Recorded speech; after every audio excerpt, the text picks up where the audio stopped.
It's locked. It's locked, all right.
Christ, he's dead!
I have this thirst for blood. I can't believe I'm doing this.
Why the long face, Doctor?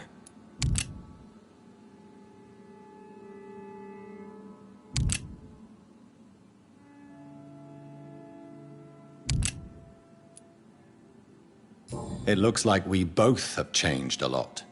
I must confess, it saddens me, Sean. Put your faith in the Lord, Doctor. He has a plan for all of us. We may not always see it, but he does. Since you left Pembroke, the amount of blood that has been shed, it's hard to believe you, Sean. Ask what you will. As the Lord is my shepherd, I will not speak a lie to you.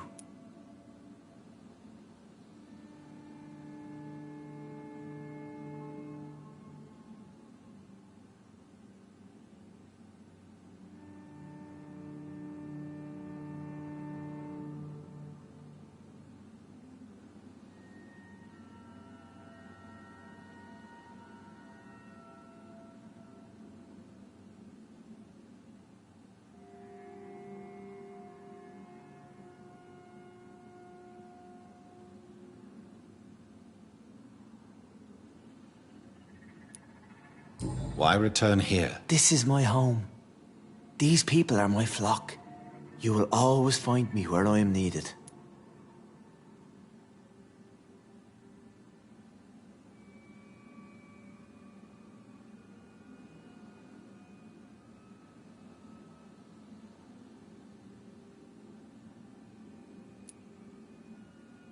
And what about William Bishop? He tried to take care of you.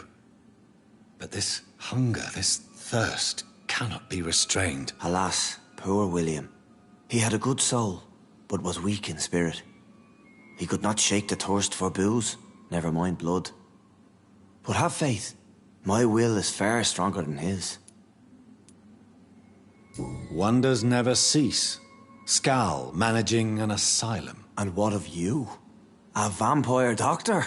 Meals laid out before you? Yet you restrain?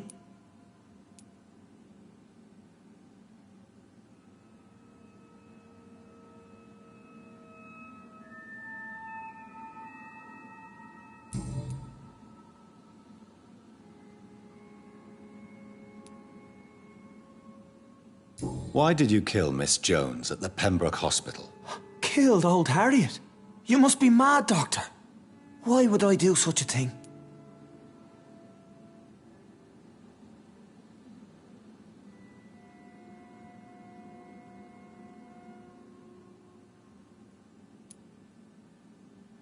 But you were close to her. Of course. But she was lost. Separated from the fold. She did not see the hand of the divine in my blessed condition. So you claim Miss Jones' death was not by your hand, nor the other incidents at Pembroke? Though Harriet was an angry, spiteful woman, she was one of God's creatures. I have nothing but love for all he has made. People have been murdered. I've seen the blood. I don't believe you can be trusted. Have a little faith, Doctor. If you will follow, I will guide you to the light. How do you plan to do that? Take this key of the old sewers. The entrance is by the riverbank, south from here. There you'll find all the proof you need.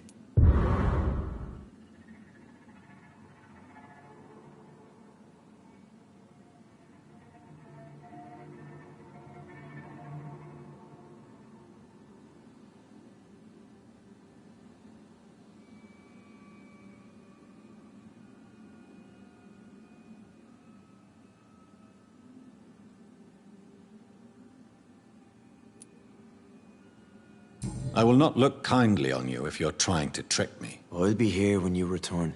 If you still think I'm a threat then, well, I'll surrender myself to your judgment.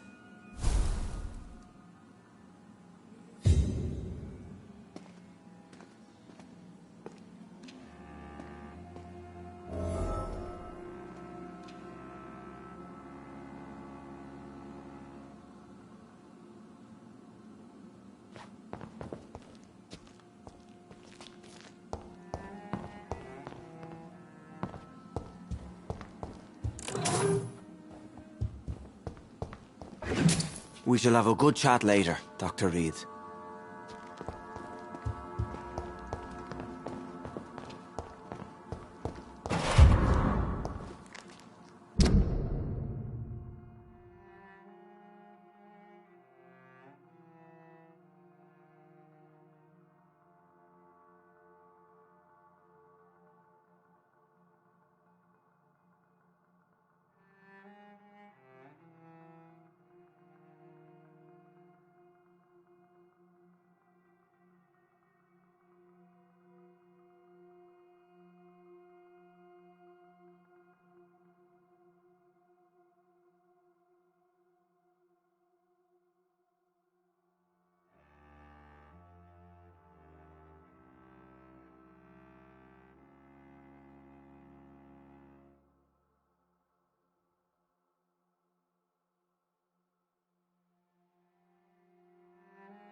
It's locked.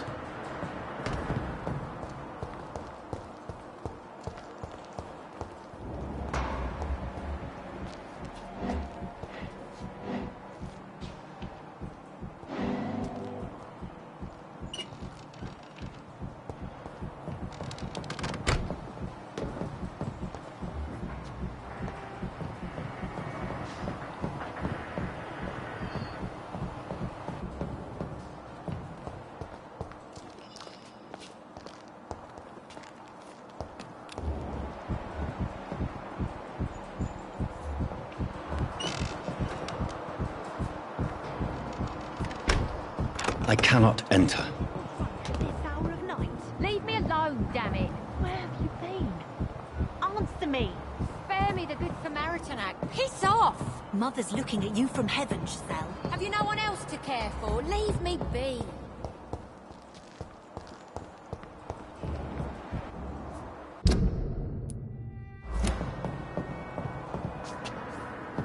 It's locked.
I cannot enter.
now, Lottie.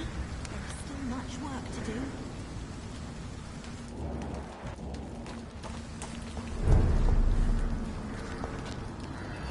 Glad to see you again, Mr. Reed.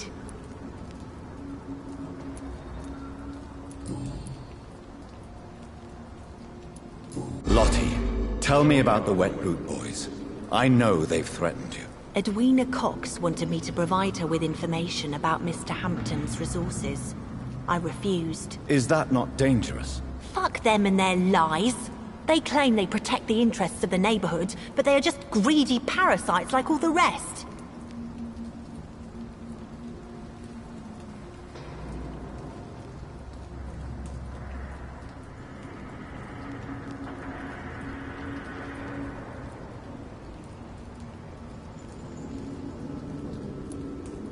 I understand your fight, but the gangs are no joke.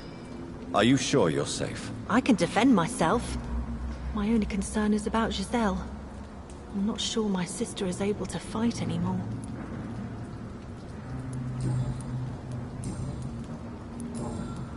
Goodbye, Miss Paxton.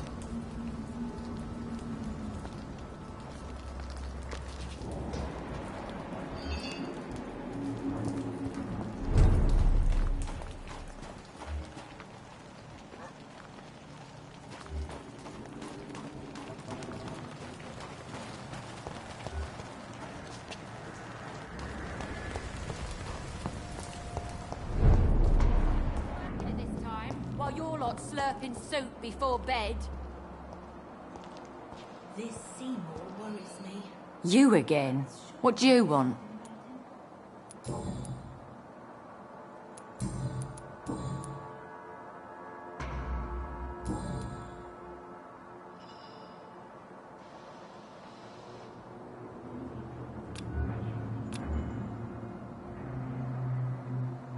Well, I'll leave you for now. Goodbye, Miss Paxton. Bottle will soon be empty. I hope the turquoise turtle is still open.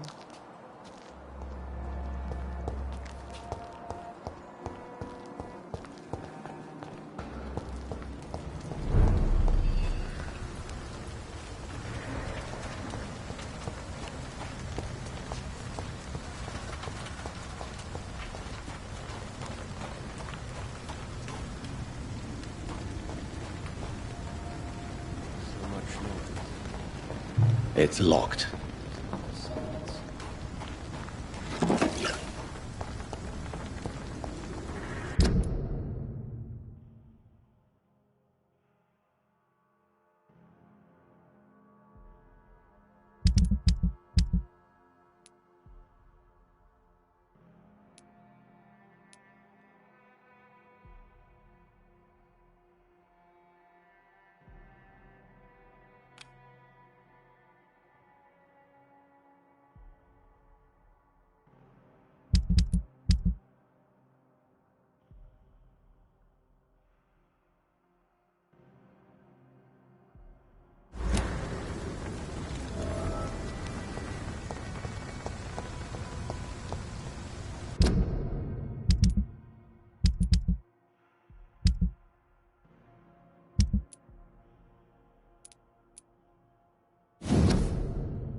Much noise.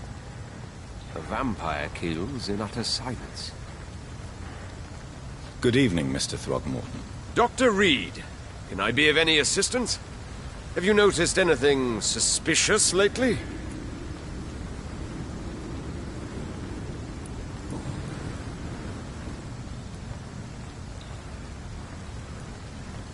Have you heard of the Guard of Priwen? Of course.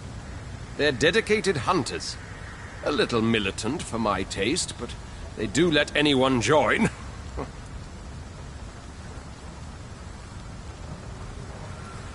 Were you ever tempted to join the Guard yourself? I did think about it, but I'm more of a silent hunter. They're more of a sanitary militia. So you hunt alone? That sounds risky. Vampires are just like every other predator. They hunt when they're hungry and follow certain patterns. It's just a matter of observation and patience.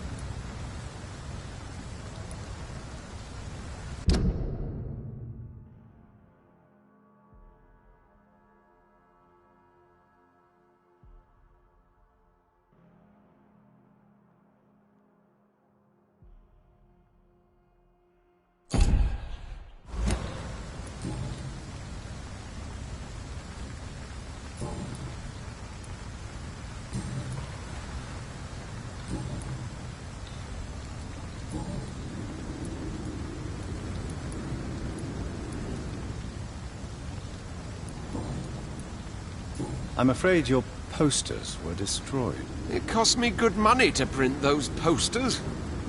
Such a pity people don't take the vampire menace seriously. Did you really think the posters would be useful? See the sad saint of the East End? How a single man can help so many people? I consider myself the discreet protector of these men and women.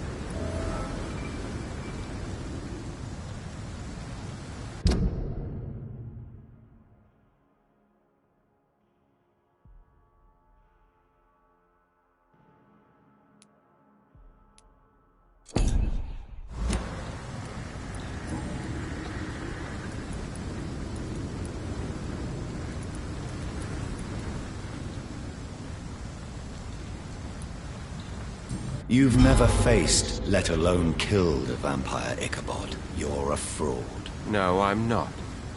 I may embellish the truth concerning my achievements, but I'm totally dedicated to my quest.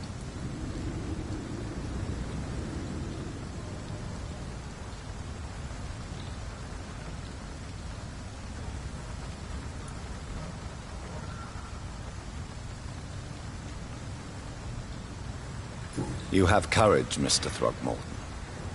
Perhaps that is all one requires to face the demons. Thank you, Dr. Reed. You'll see. One day I'll find and kill one of these monstrosities with my own two hands.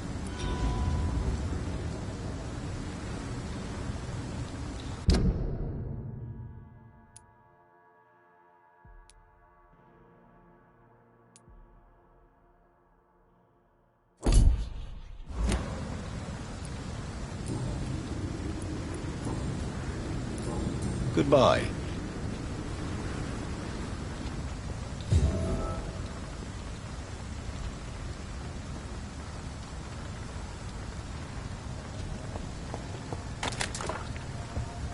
I hope they'll all return to the shadows once the epidemic has passed.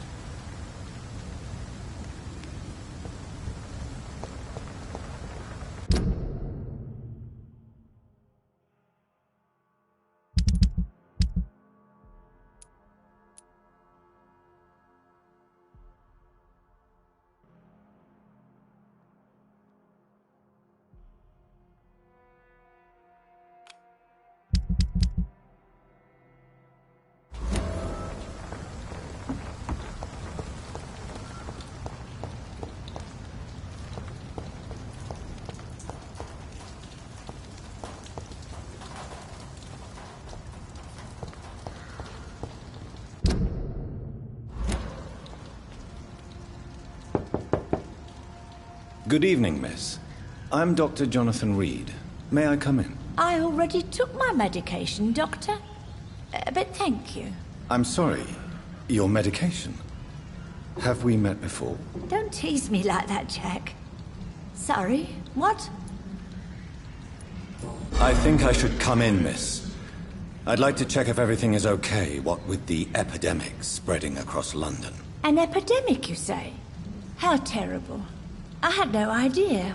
But where are my manners? Please do come in, Doctor.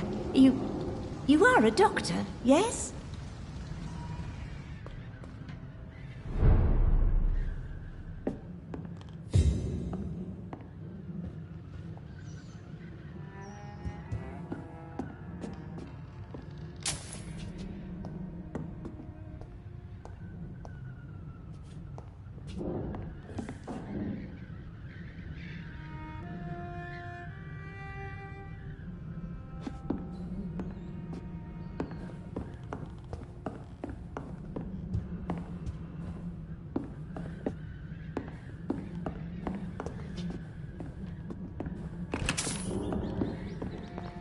It's locked, all right.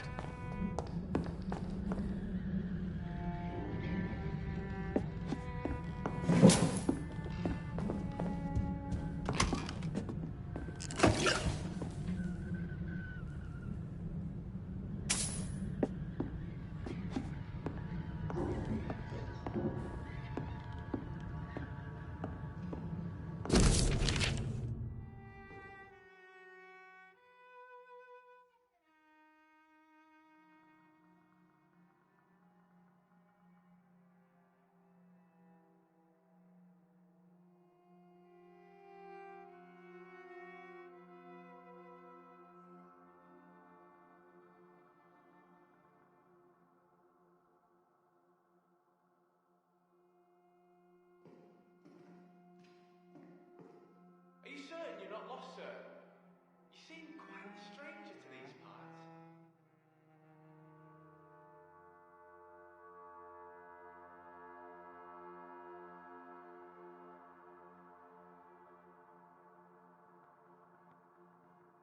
I know I've got something that'll strike your fancy. If not, I'll find you something.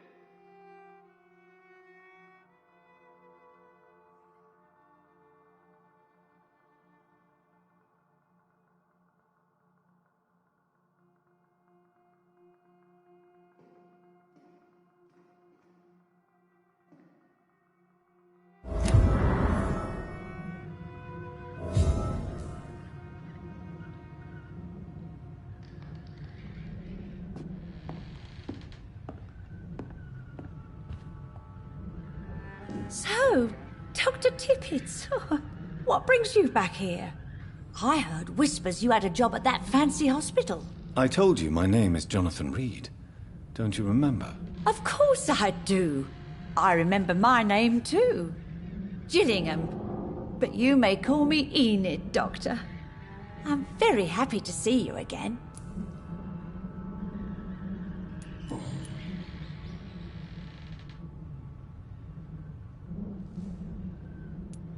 What can you tell me about this part of town?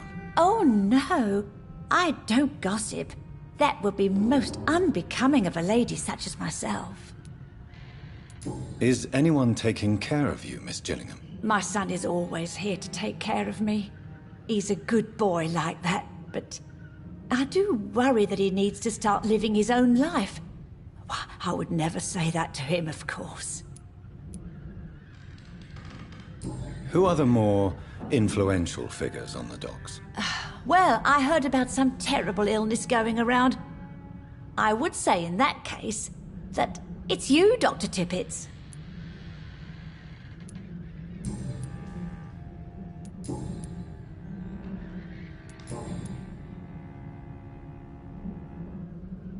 Goodbye, Miss Gillingham.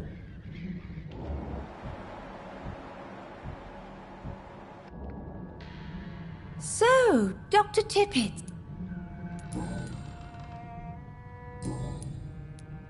Do you require medical attention, miss? I'm glad you asked, Dr. Tippett. I must confess I haven't felt that well of late. I'll try my best. Here, take this. And please, try to get some rest. Thank you, Doctor. Thank you very much.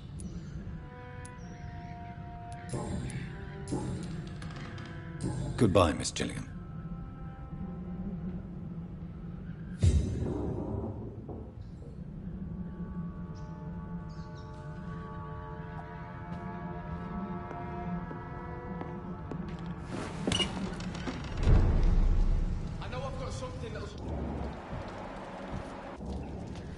find you something.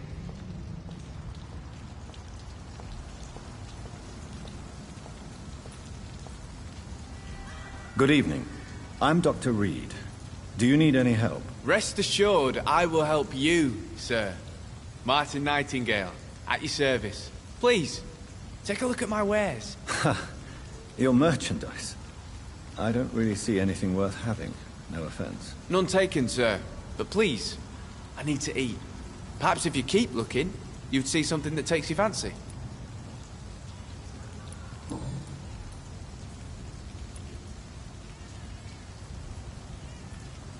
Let me be frank. You're as much of a businessman as I am a werewolf, right? Who the hell are you to question me? It's hard enough to stay clean when you don't have a place to sleep. I'm doing my best here. I meant no offense, Mr. Nightingale. I was merely pointing out the fact that you're unlikely to survive long if you continue wandering this path. And what should I do then, sir? Should I join the Wet Boot Boys like so many others? No thanks. I'd rather be a bad seller than a dead gang member.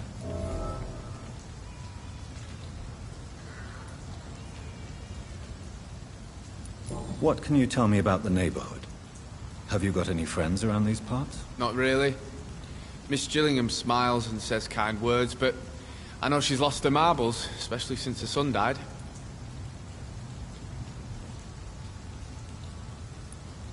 How interesting. I don't suppose you know what happened to her son. Jack! Rumour has it he tried to tackle some gang lads. I didn't know him well, but I heard he was a nice enough chap. His old ma still thinks he's around. Tell me about this crazy woman. Madness is often mistaken for other conditions. The poor woman's mad, all right. Kind and all, but she has so much trouble remembering things. She's taken me for a son more than once.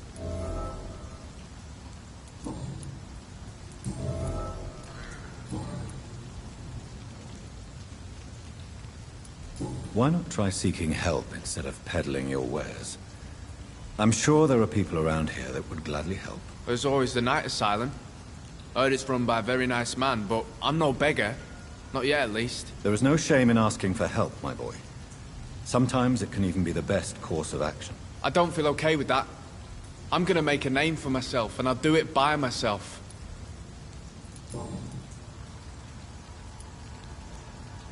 Young man, do you require medical attention? I'm perfectly fine, thank you. Show me what you have to offer then, Mr. Nightingale.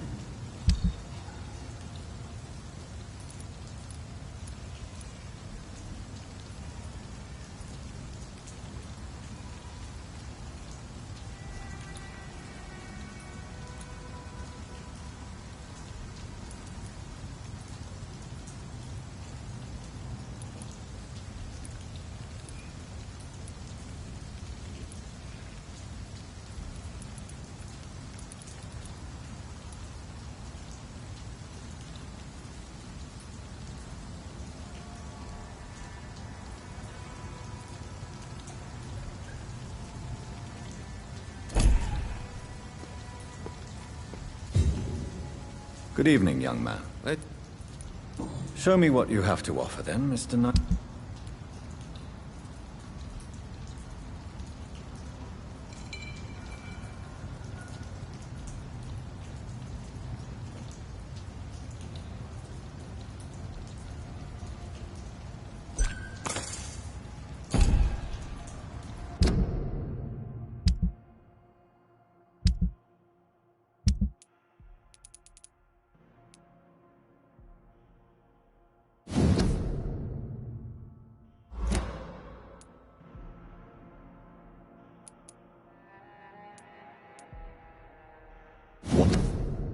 Why is Mr. Delaney collecting old newspaper articles about bombings?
Are you certain you're not lost, sir? You seem quite the stranger to these parts.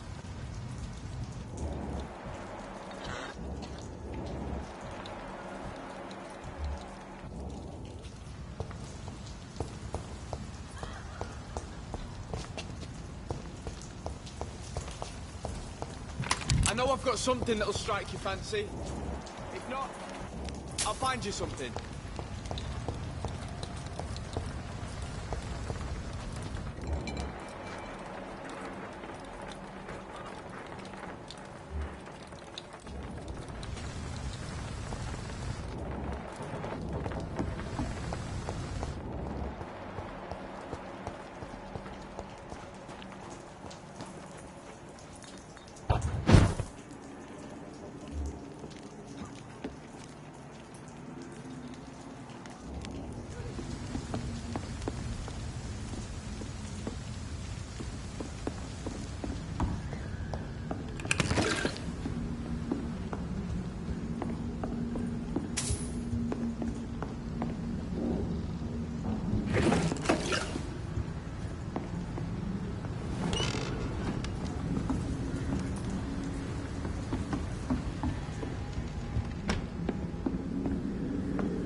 Good evening, Miss Gillingham. May I come in?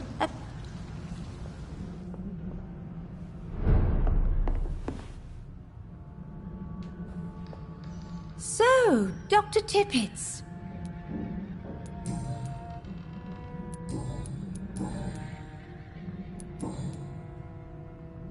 Goodbye, Miss Gillingham.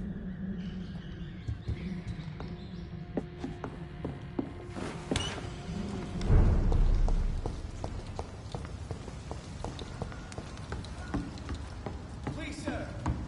Come and have a gander.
have you stopped?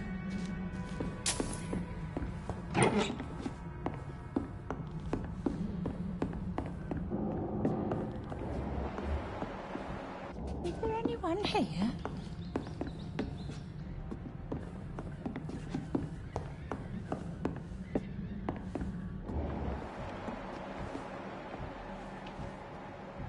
I'm the one what should be grateful, my dear boy.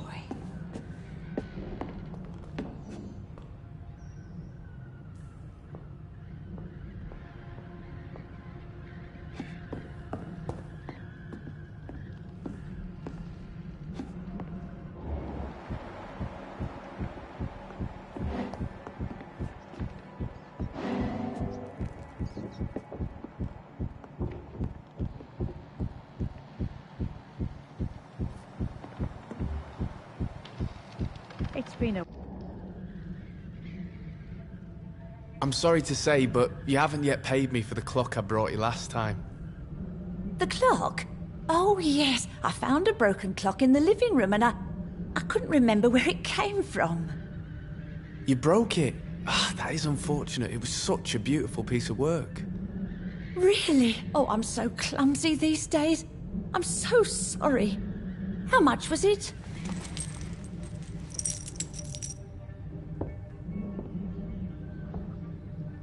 This'll be enough. I can't make you pay the whole price if it's broken. That's so kind of you. I'm going to make some tea now.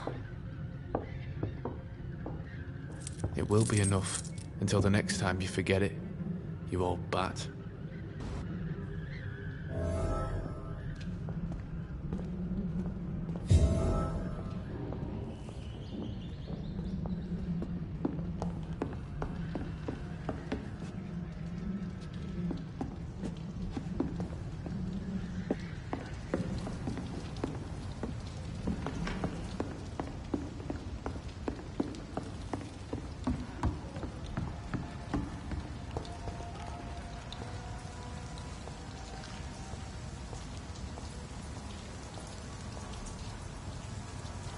Good evening, young man. There's no need to call me that, Dr. Reed.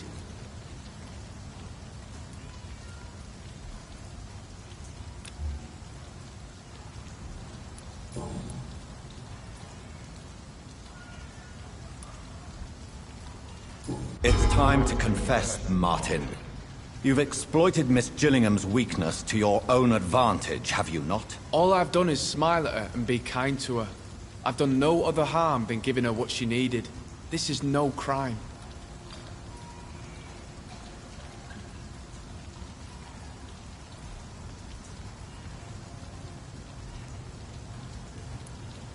You really are convinced you did nothing wrong? Young man, you are a fascinating case of shameless selfishness. You can blame my folks for that. They taught me never to expect nothing from anyone except lies. So it's bad parenting, then? How convenient. Where are your parents? 6 feet under, I suppose. When the flu had weakened my father enough for him to be too weak to punch me, I figured it was time to run away.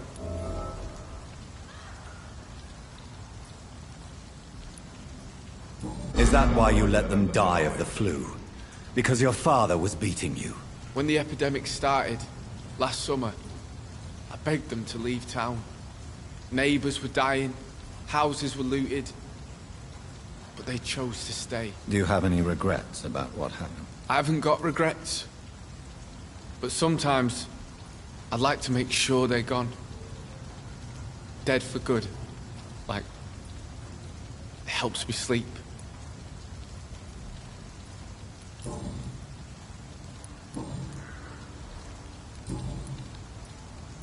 Goodbye.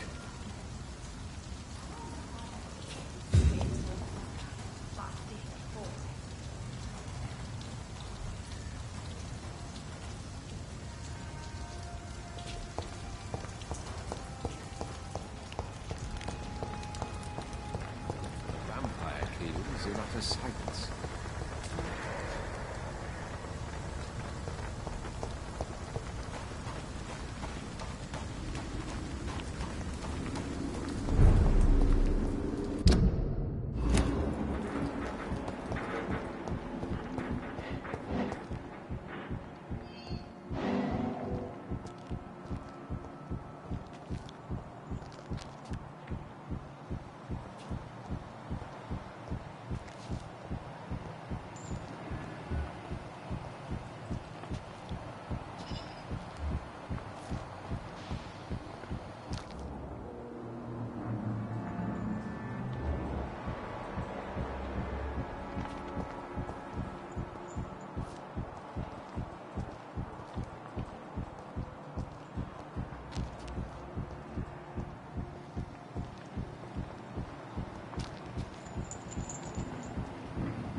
alone, damn it.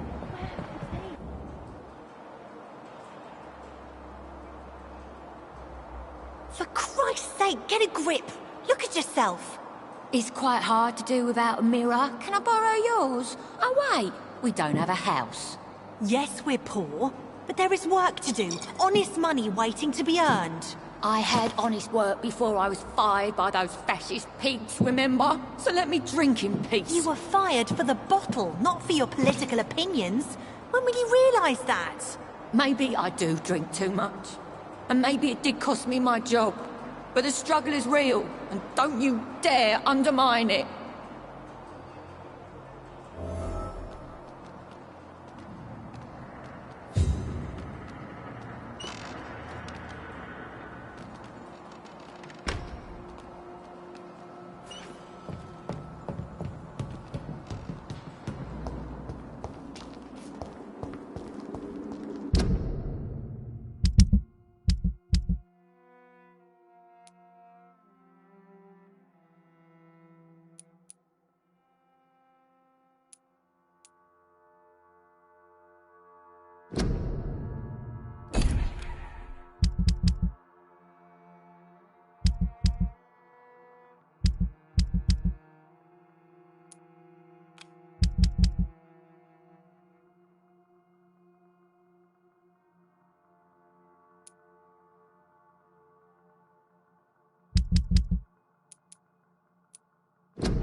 Can't protect the whole city.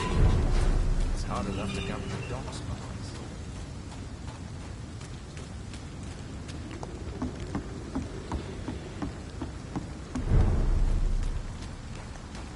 It's locked, all right.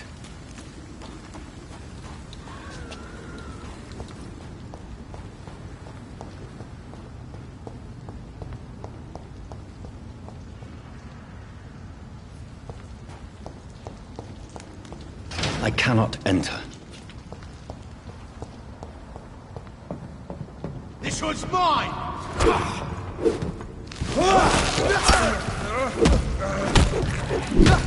Over there! This one I'm Fucking lost! Ooh, that's bad!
See them fancy clothes? It's not a top! Watch it! It's... Fuck, it's fast! Watch it! It's a killer!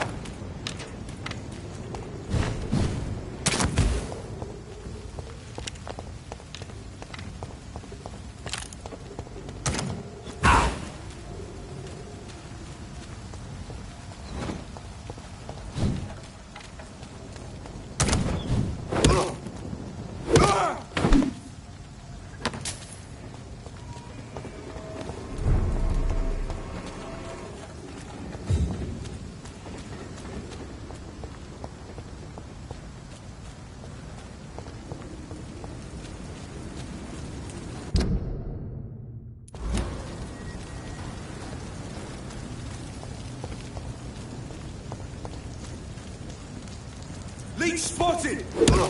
Die, vermin!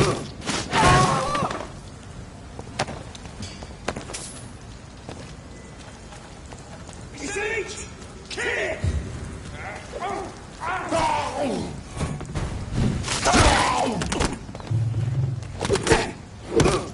Murdering bastard!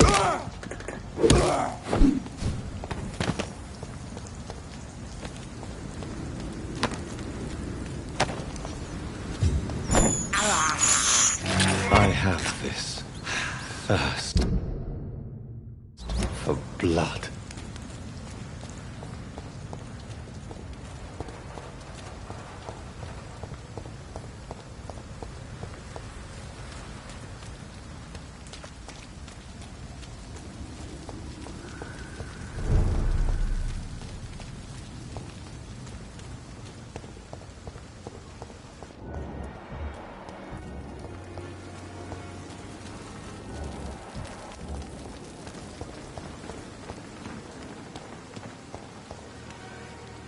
How are you this evening, Jonathan? The scowl that escaped from the hospital is eluding me. He must be caught. Scowls are a risk to the balance we maintain. It needs to be stopped.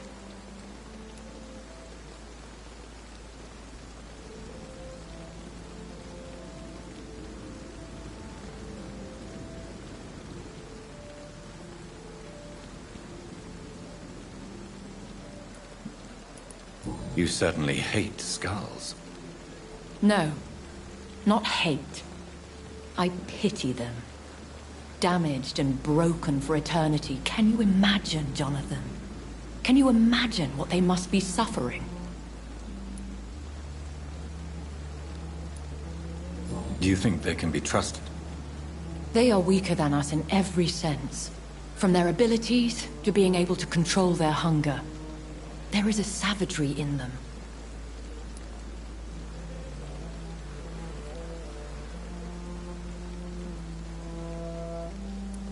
I would not have labeled them all the same. I've met some that are quite clever, in fact. Much like people. I am sorry. You should know scowl is derived from slave. Vampires have never looked kindly on their lesser progeny.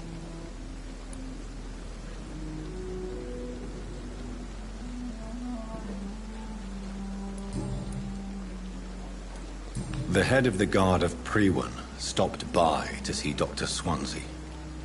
You have nothing to fear.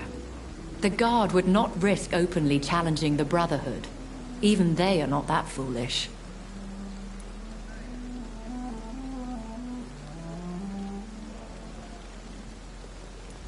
Now that the Hunters are aware of my presence, they could discover your whereabouts too. Don't worry. I've evaded those jackals in the past, and I shall do so in the future. And besides, who would ever suspect the kind Samaritan Lady Ashbury?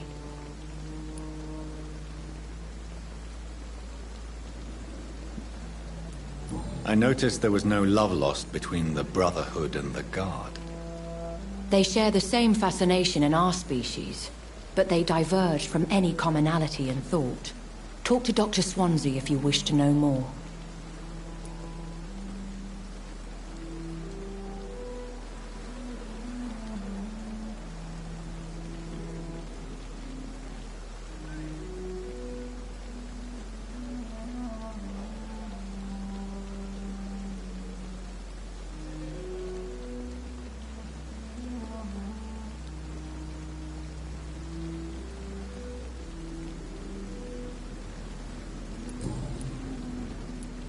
When we were at the funeral, I had a feeling. I think I met my maker. You do not have to tell me, if you don't wish to.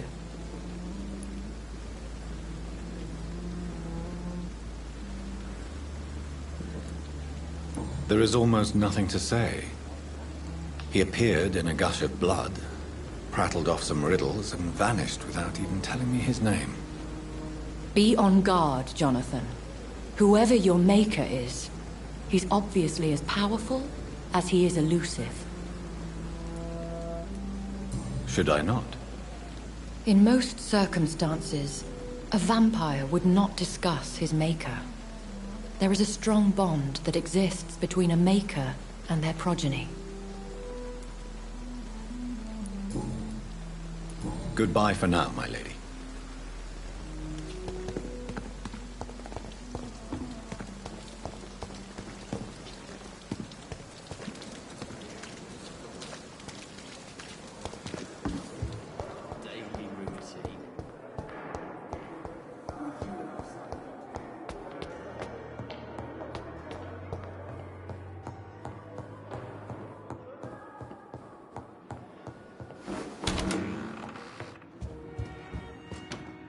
Jonathan, have you got any news about Sean Hampton? I'm still investigating. In the meantime, I have some questions. All right, just ask.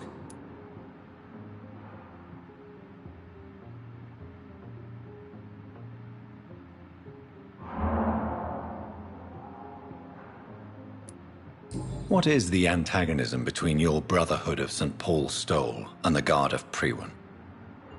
It is an old and sad story, Jonathan. The story of a betrayal and of a definitive schism.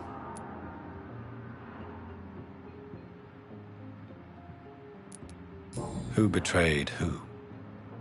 I suppose each side would tell you the fault lies with the other. This I know for sure. A long time ago, members of the Brotherhood chose to hunt down vampires.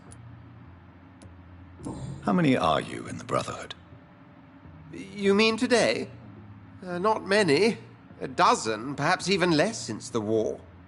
We are scholars, Jonathan. We favor quality to quantity. Who betrayed who? I suppose each side would tell you the fault lies with the other. This I know for sure. A long time ago, members of the Brotherhood chose to hunt down vampires.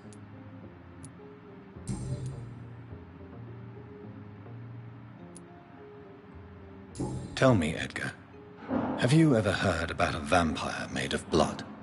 I mean, without any physical form, but a shape of blood.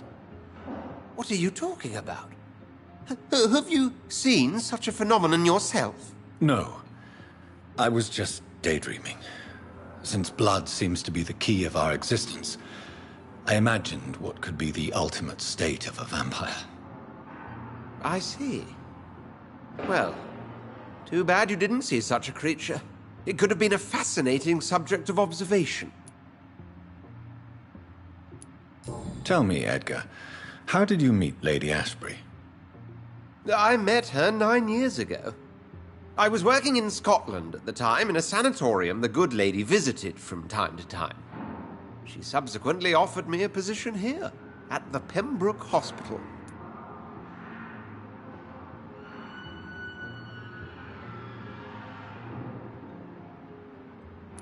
Why offer you this position? I'd already been experimenting with blood-borne diseases and transfusion methods. Without success, I'm afraid. How could I refuse such a fascinating creature? So, in 1911, I took charge of the Pembroke. Pembroke Hospital? Why that name? I'm not quite sure. I think it's meant to refer to the Earl of Pembroke. Perhaps it's someone she used to know? Tell me, Edgar, have you ever heard about a vampire made of blood? I mean, without any physical form, but a shape of blood.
Good evening. Evening, Dr. Reed. Do you need medical attention? Don't get me wrong, sir. I'm grateful for what you've done, but I've never felt comfortable with doctors. I'm certain you have your reasons. But let me assure you, I'm not like other doctors you may have consulted with.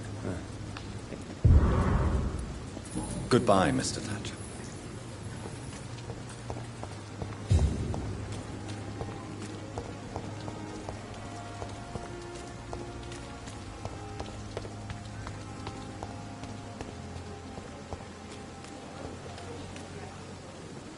Hey, Doc.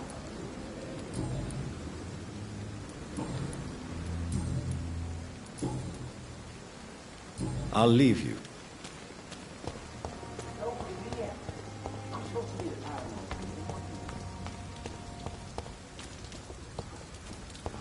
When I get back, I'll have a room.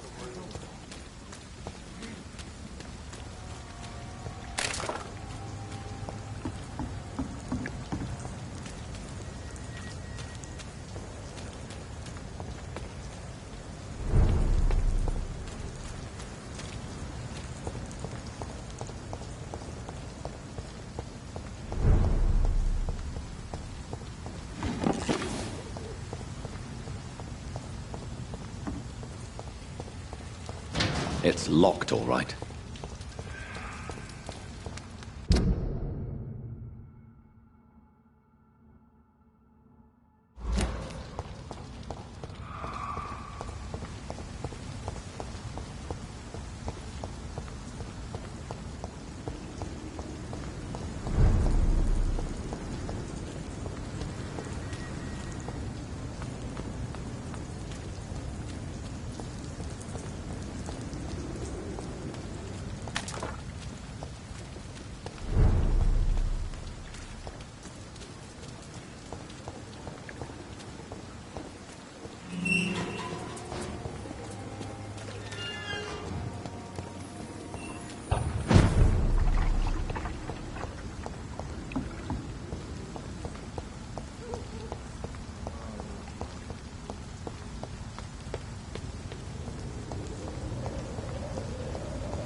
It's locked.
This is Braille.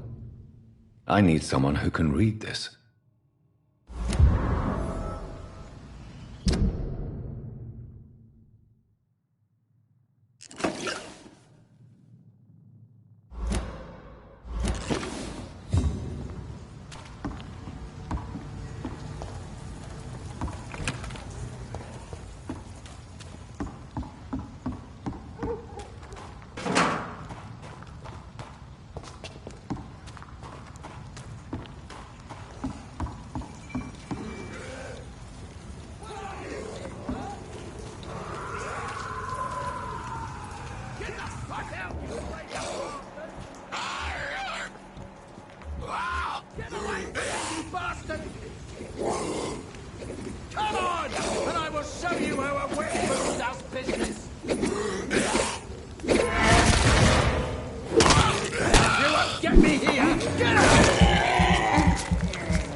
Are you all right, sir?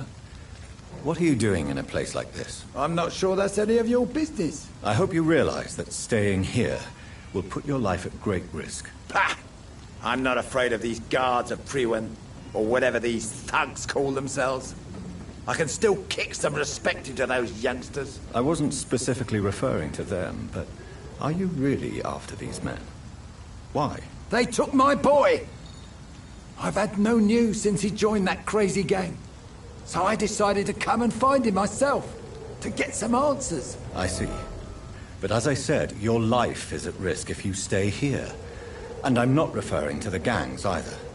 You should leave, sir. Well, this part of town used to be nicer, let's say. Perhaps you're right. This isn't the best way to save Andrew.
There is a name engraved under the blood on the back of the case. Jack Gillingham. Perhaps Enid's son.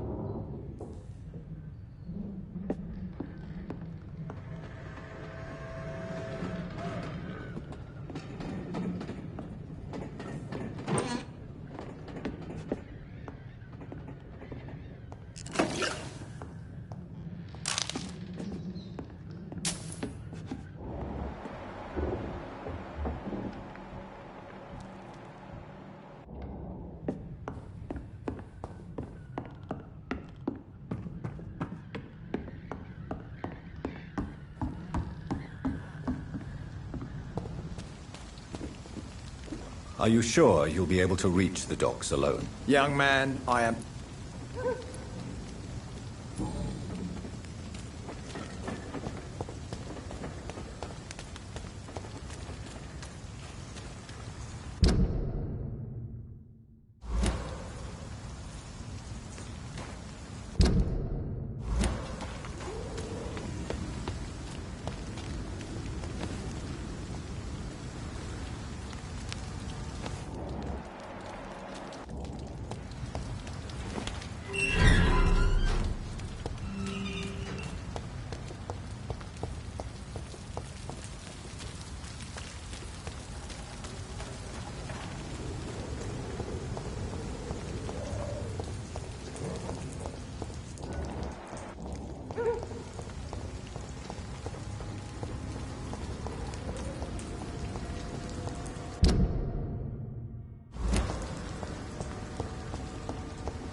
stupid leech!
Steady, boys! We've got one. Watch out!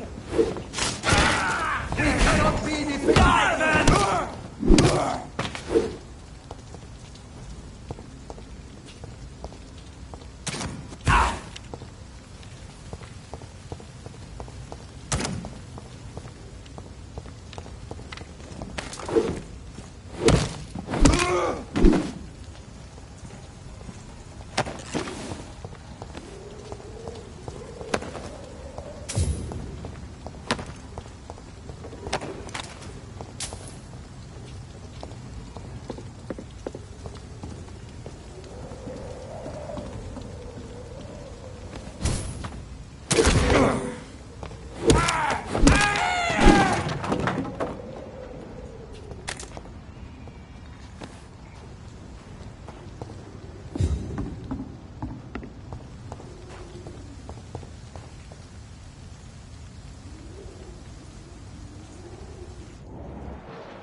This could be the public house Giselle Paxton mentioned. I should investigate further.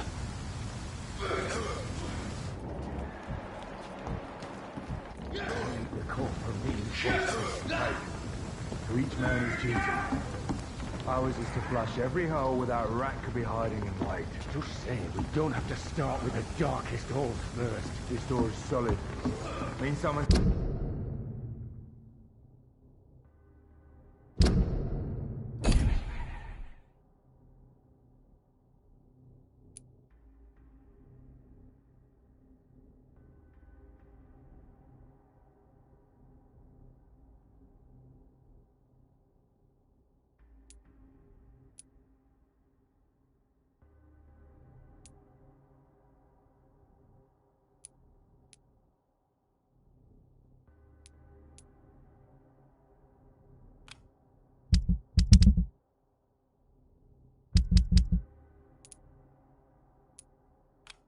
Serious about keeping people out. Perfect.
store's solid.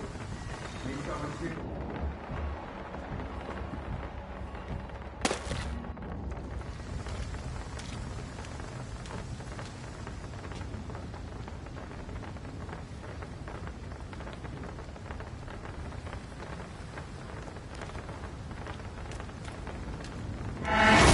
Look out here! Vicious bugger!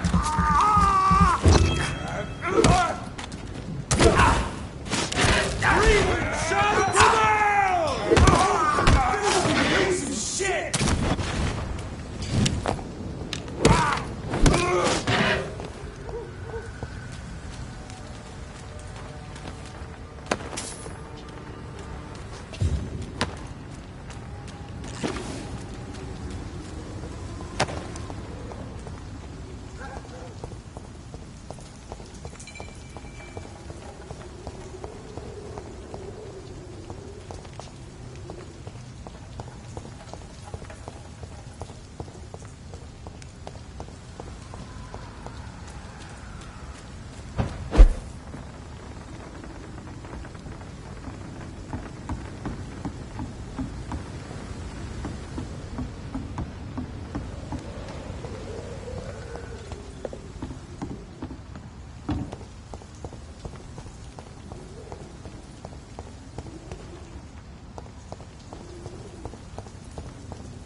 Giselle's stolen money. Priwen has some unethical ways of financing their war.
It's locked, all right.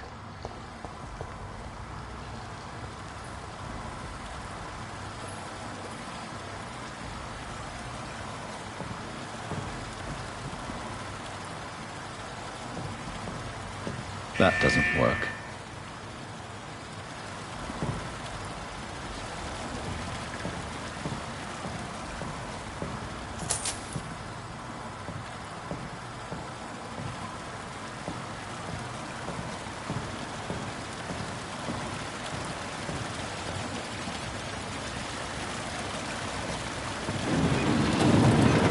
So that's it. These wheels control the water level.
That doesn't work.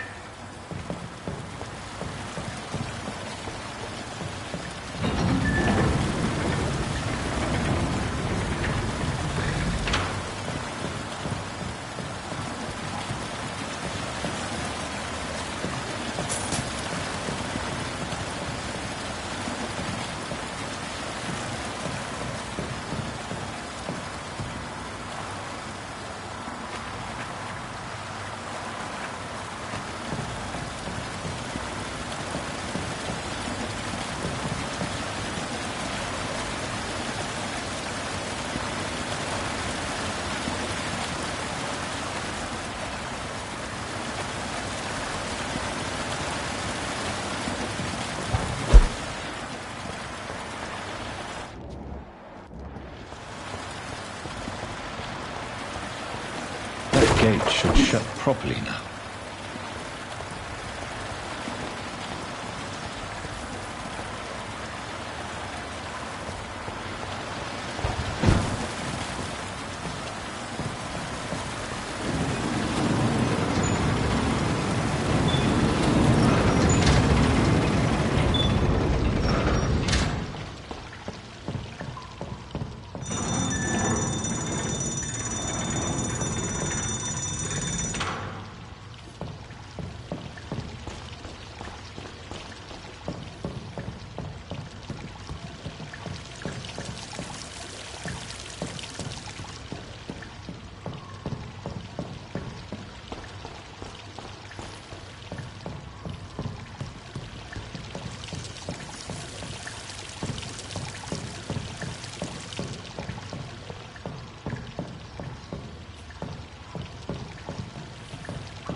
I cannot enter.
I can't believe I'm doing this.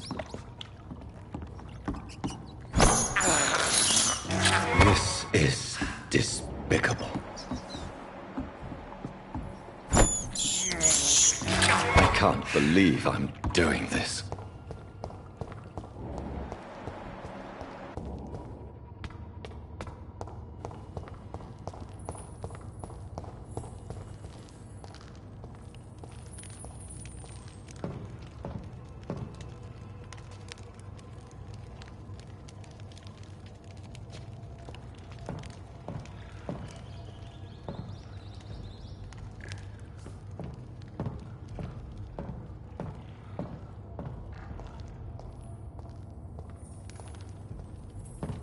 It's locked.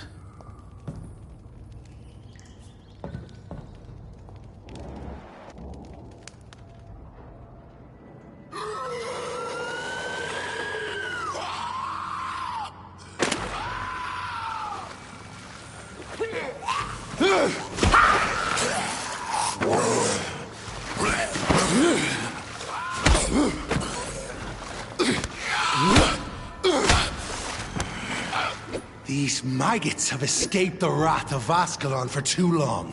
It is time to purge the sewers of their filth. You again!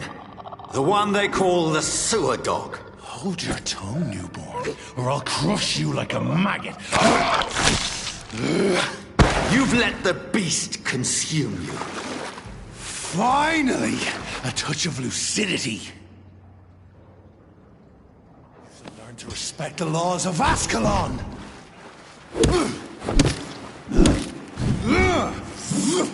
Thy neck shall snap like a hare's brittle bones, newborn!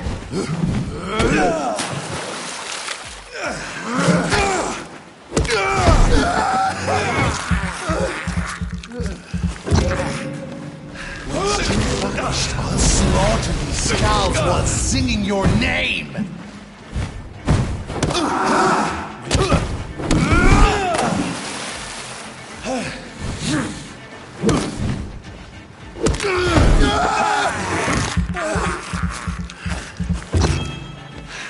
I shall tear thee apart and smell thy blood to the pit!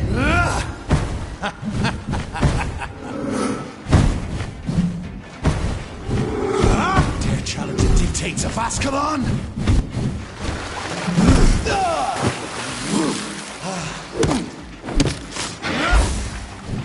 Your blood is now mine. Down, stay down. I am Fergal Bench, the hand that crushes all.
At least one Skull escaped Fergal's wrath.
How could he have made it this far? There's blood everywhere.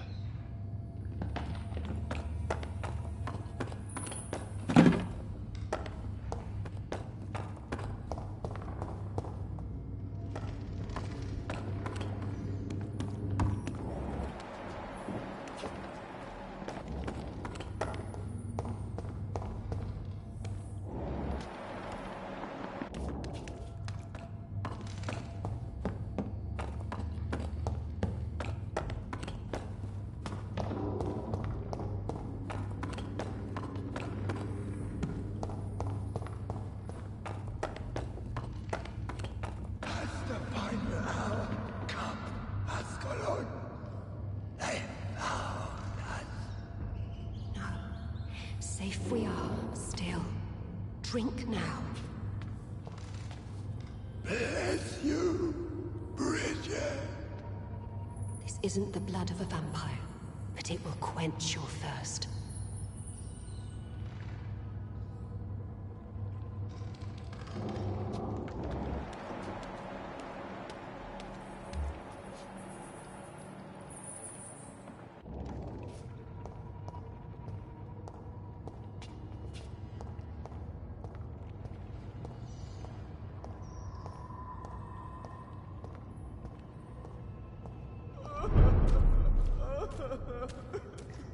This is our domain, not yours. You've been warned. Wait, I saved you from this creature. That must count for something. Thank you. Now go. Go back to the streets and houses. There is no love lost between us, Vampire. But thank you.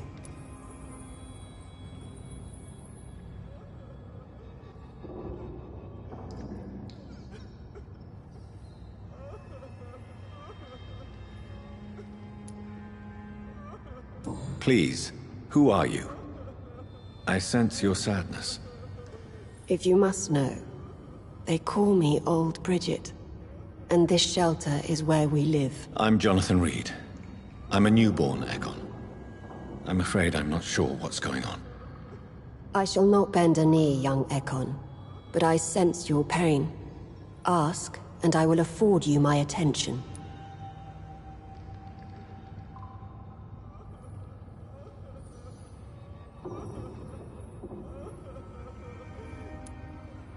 Why was that creature after you? Fergal is the blunt instrument of the Ascalon Club. His masters would see us dead or turned into slaves, if they had their way.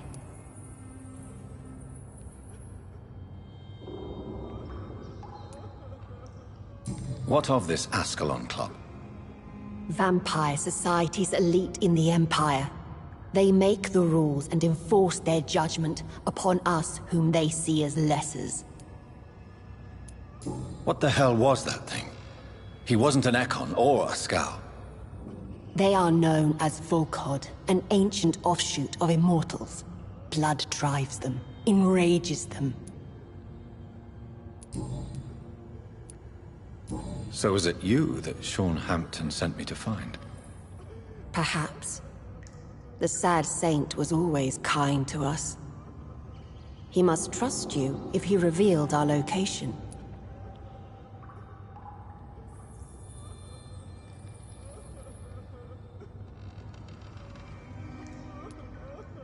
Sean is a Scow. All those I've encountered have been violent, crazed creatures. How can he be any different? Maybe because he is the sad saint. Or perhaps because I am Old Bridget of the Sewer Skulls. Sean killed a patient of mine. And that's just one of the murders he's being hunted for. If you refer to Harriet, she is now among us and under our protection. Harriet Jones is alive. That's it. That's the proof Sean wanted me to find. I must talk to her. No. Harriet is not alive. But you can speak to her. I must warn you, she is fragile and may not receive you warmly. I don't understand. She is filled with bile and hate. Her mind is sharp as a tack, but her body is so weak. I've never seen its like before. She is resting in a room on the far right of this hideout. Thank you. I will bear that in mind.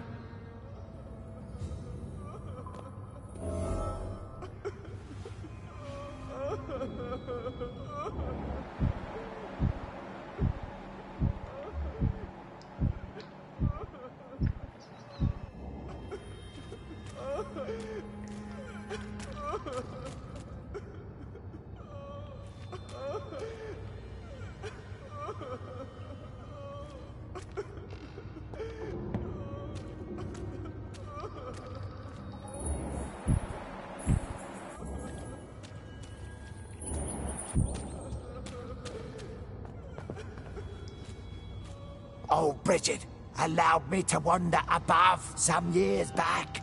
It was unpleasant.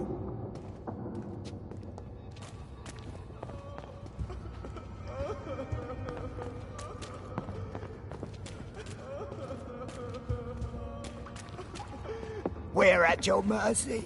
Will you end us?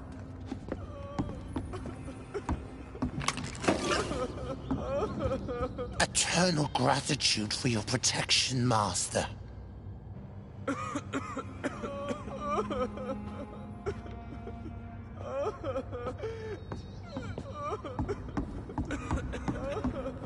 Keep your distance, Echo.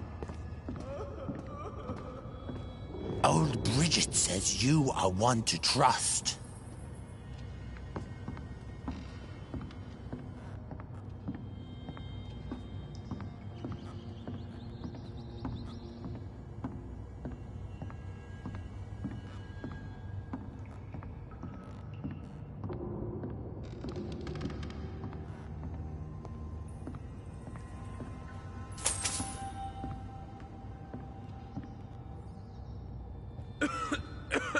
How is London?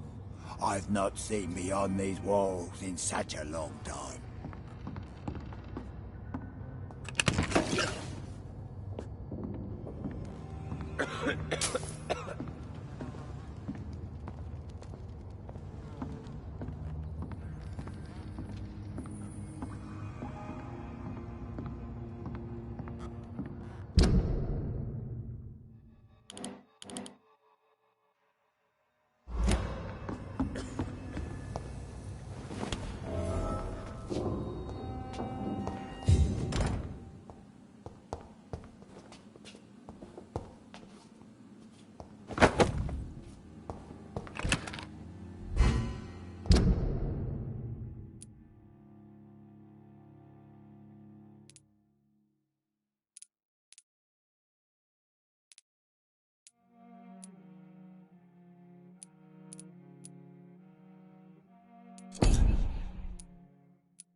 Your spell is enticing.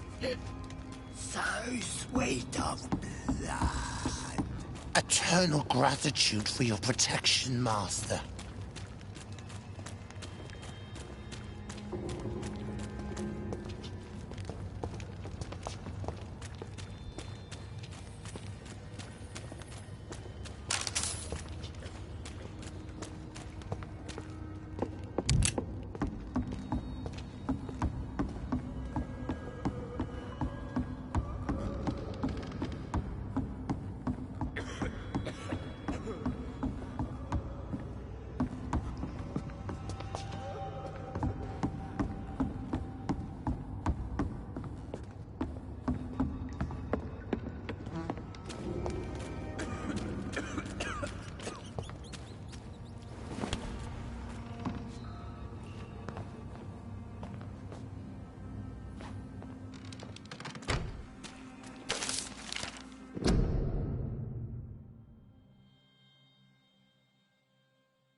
Hello, Harriet. Do you recognize me? Yes, you were from the Pembroke Hospital. The young doctor. So full of secrets. I've so many questions I need to ask you, Harriet. If you would. I love questions. As for the answers, you may not like them.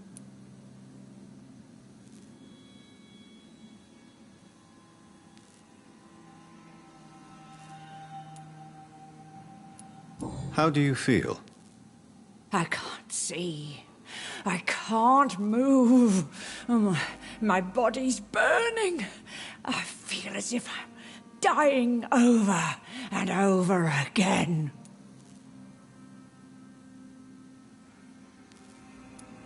Have you tried to eat or drink something?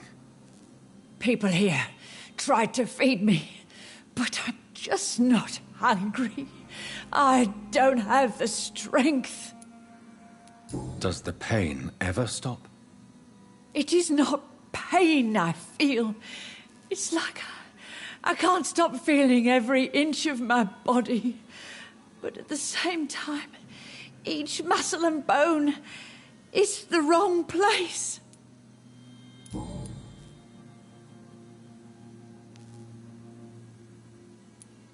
Your room, the blood. What brought you to fake your death in such a gruesome fashion? To see if I would be mourned.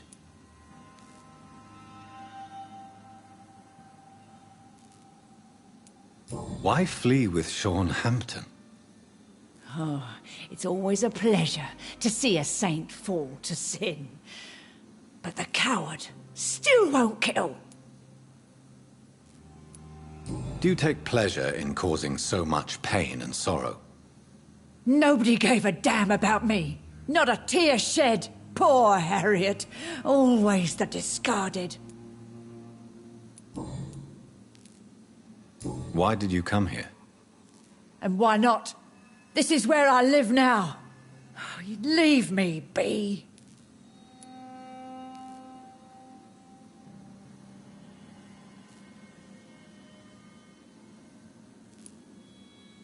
So you desire to stay here? Yes, I'm with my own kind. Birds of a feather, so to speak. Poor Harriet. Always alone. Will you respect old Bridget's wishes?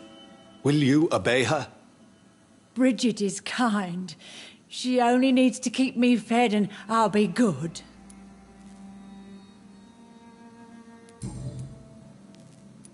I have a question of the utmost importance to ask. Will you answer? Questions, questions, questions. The good doctor, always searching for answers. Do you remember what you did after leaving the hospital? Did you kill anyone? First, a question from me. You answer first. Very well then. What do you want to know? Are you like me? Are you also dead?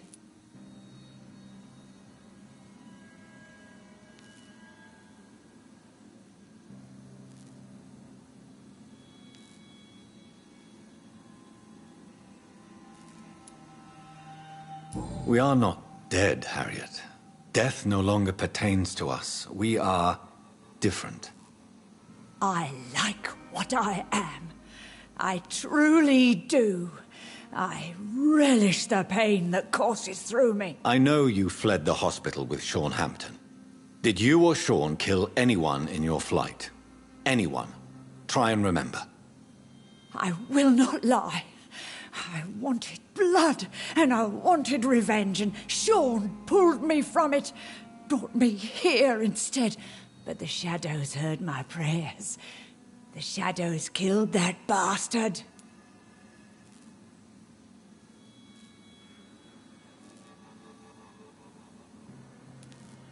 Who was that man? The one murdered in the street? He used to be my landlord. I lived here for many years before falling ill. Oh, he was an awful man. Disgusting and cruel. So cruel.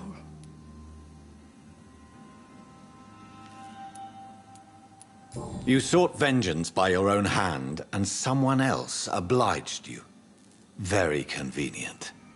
Don't lie to me. I don't lie. I saw him near the docks, and rightly I wished him dead. And I am happy he is. It's true. But I didn't kill him. I was too tired. Shadows? Tell me what you saw. The shadows, they heard me and answered. Something in the deep darkness, quick, deadly. It asked me if I wanted revenge. I answered, yes. And these shadows, this presence, do you still hear it? Was it a vampire? Did Sean see it? It spoke only to me, and now it is silent, but it is born of hatred. And it will kill again. And it hates you, Doctor. Oh, it hates you. What makes you say that? It whispered your name, Dr. Reed. It wanted to know who you were and where you went. Questions about me? What did you say? Nothing, Doctor. I said nothing. There was nothing it didn't already know. Oh, I'm tired now. Let me rest.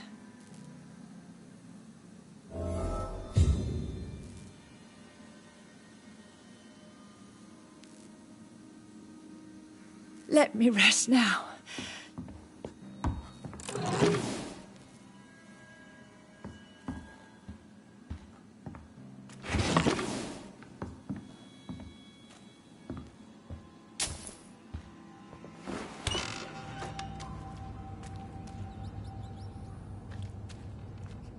Have you found the answers you were looking for, young Ekon? There is too much left unanswered.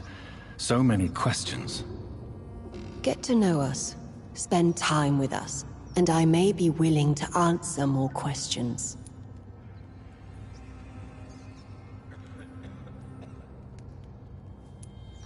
Your diction, your words. You do not carry yourself like most Skulls I've encountered. True. I'm not like most Skulls.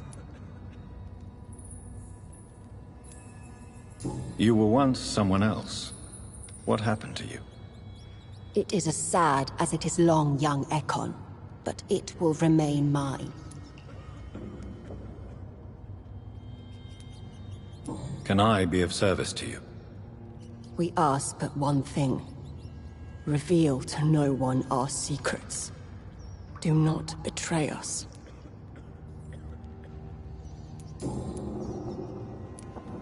Why do you live here, amongst the filth and vermin? Live. Here we hide. What are you hiding from? From the guilt, the shame, from the hunters and the light. And of course, our past. Why don't you leave the city? Hide somewhere far from the guard of Priwen, the Ascalon Club. We are the Sewer Skulls. This is our domain. We have run as far as we can, and now we hide. For how long have you been in hiding here? Skulls have been hiding under London since vampires first entered the city. Where did you hide before the sewers? We claimed ancient tunnels, forgotten caverns, catacombs. We are Skulls, groveling beneath the feet of our makers. What manner of creature is Harriet? She is different from everyone else. I really don't know. I'm not even certain she is a Skull. I've no idea as to what blood made her. What is a Skull, in fact, in your honest opinion? The progeny of a vampire, disavowed by her maker. Perhaps a fruitless branch of a noble tree. A word used to enslave us. I cannot say. You mentioned that vampire blood has tremendous potency. You believe it to be stronger than your own? The vampire's sweet blood. That rich, dark wine that we crave. For it made us, and it can sustain us. I thank you for your time, madam. I must go back to Hampton now. Your kindness has been ample payment, Ekon. To protect us, I'll close the access to our hideout, but you can use our shortcut to reach Mr. Hampton's shelter. Just follow the arrows. Thank you, old Bridget.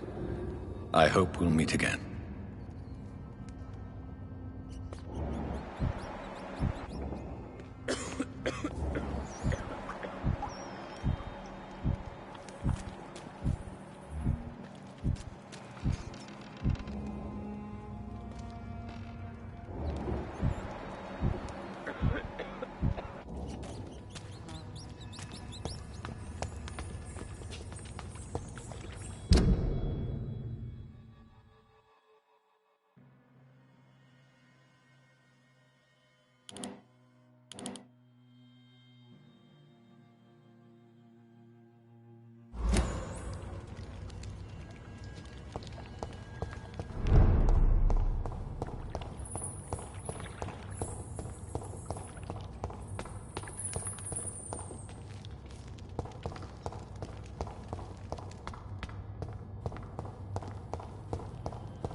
I cannot enter.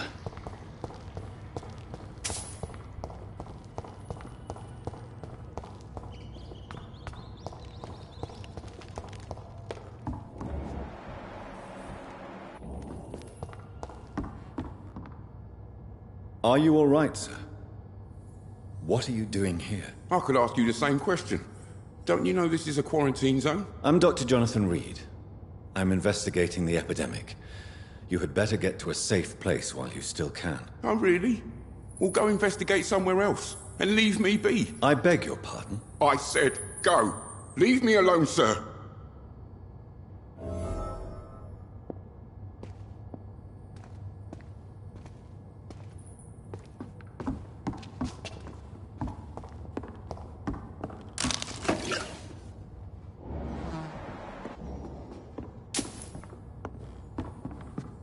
Rodney, you're the man who killed that gang member, are you not? Is that why you are hiding in this godforsaken place? Yes, I did. I did not even know his name. Then why did you kill him? That arsehole always mocked me for the color of my skin. Usually I let it go. But not that night. We fought. He died.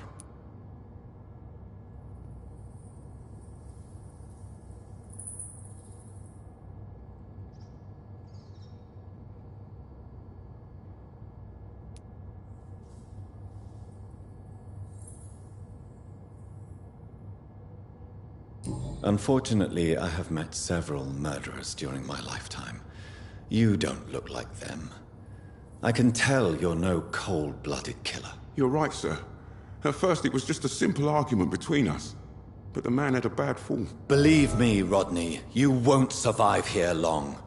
No matter what you did, you must go back to where you used to live. I'll go back to the docks then.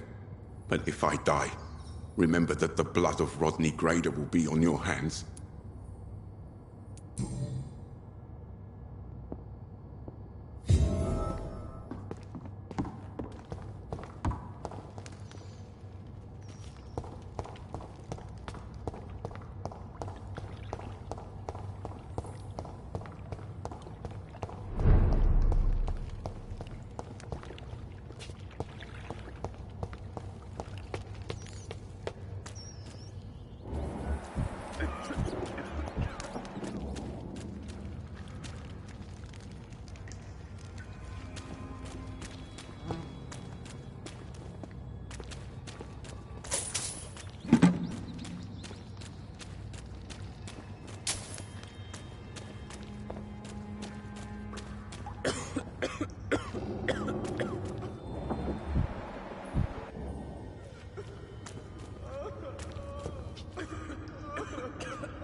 It's locked.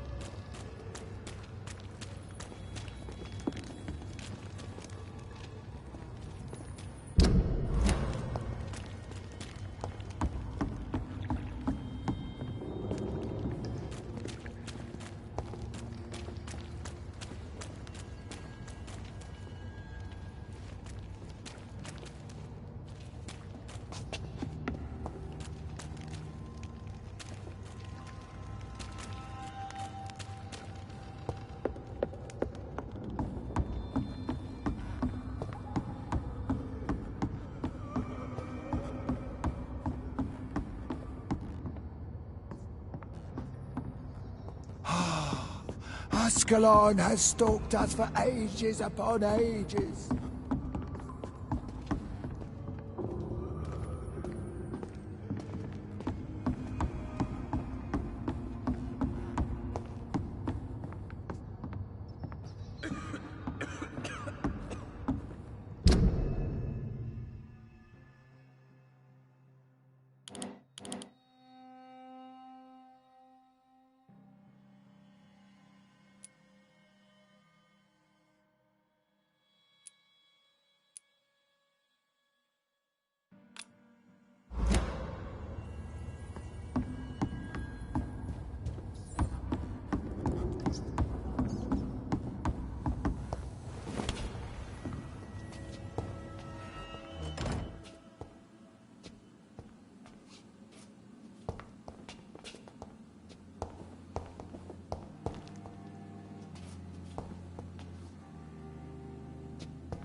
It's locked, all right.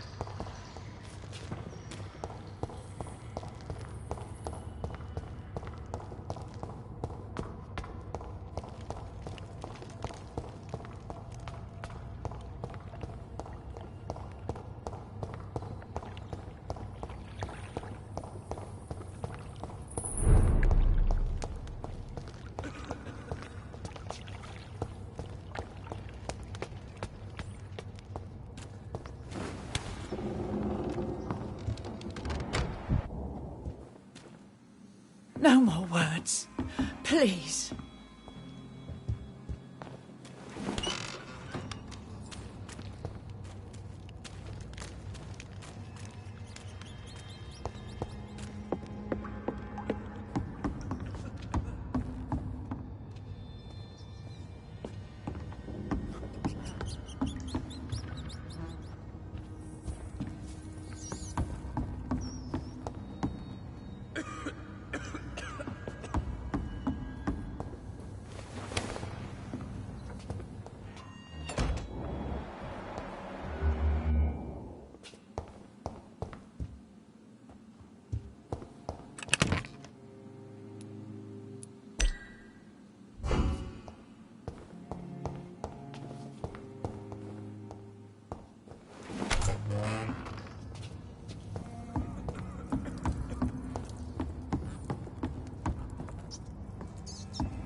Keep your distance, Echo.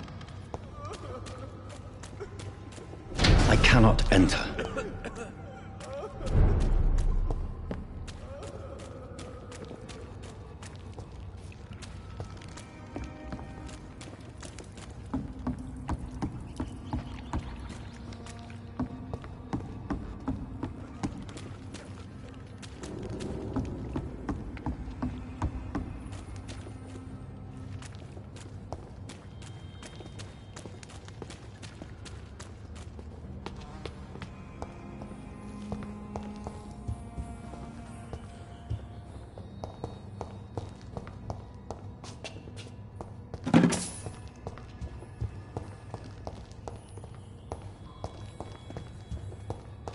We're at your mercy.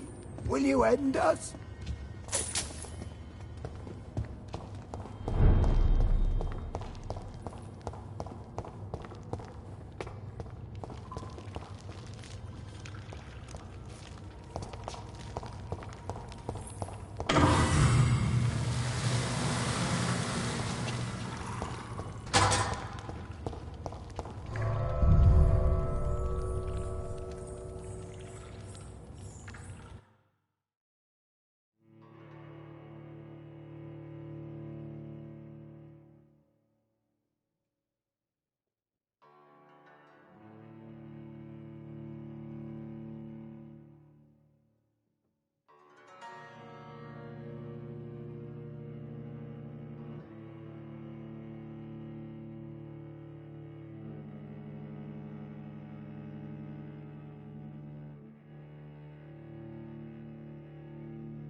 It's locked, all right.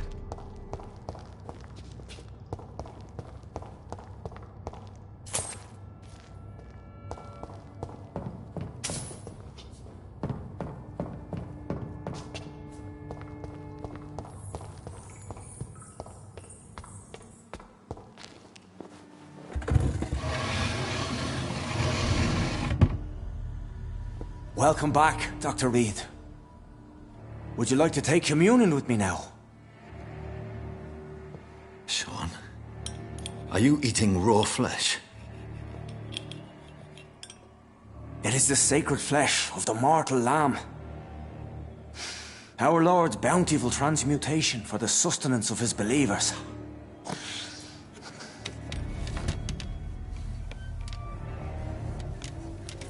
Thank you, Lord. I am your most humble servant. So, true to your word, you waited for my return. I told you, Dr. Reed, I was a man to be trusted. Did you have words with the poor Harriet?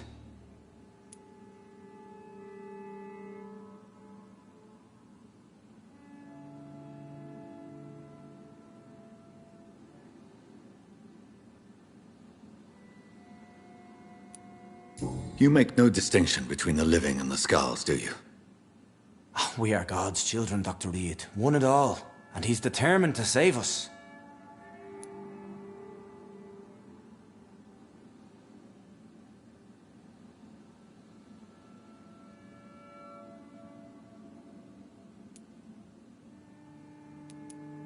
Does this place belong to you? How can you be so certain you can keep it open? This warehouse was once property of the Dawson family, but has been bequeathed me through donation.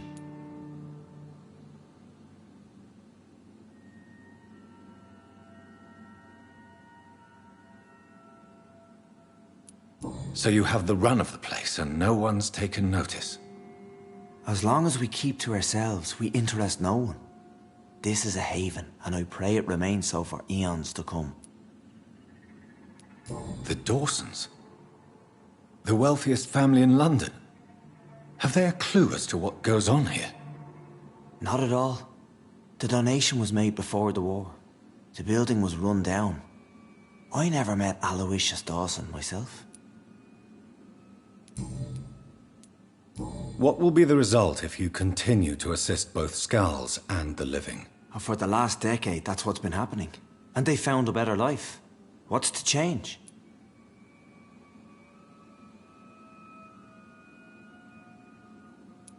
You've turned Skal now. Don't you see the danger to anyone giving you their trust? We are all sinners, awaiting salvation. This is a simple truth, ordained by the Lord Almighty. I am a seeker of His glorious light. You're forgetting the epidemic. Things can go south very quickly. I've seen it. Oh, these are terrible times. Only those pure of heart shall prevail. Harriet, Miss Jones has been behaving in a most violent manner. She's going to need special attention. That's precisely the reason I brought her here. To meet old Bridget. She's the guide Harriet requires.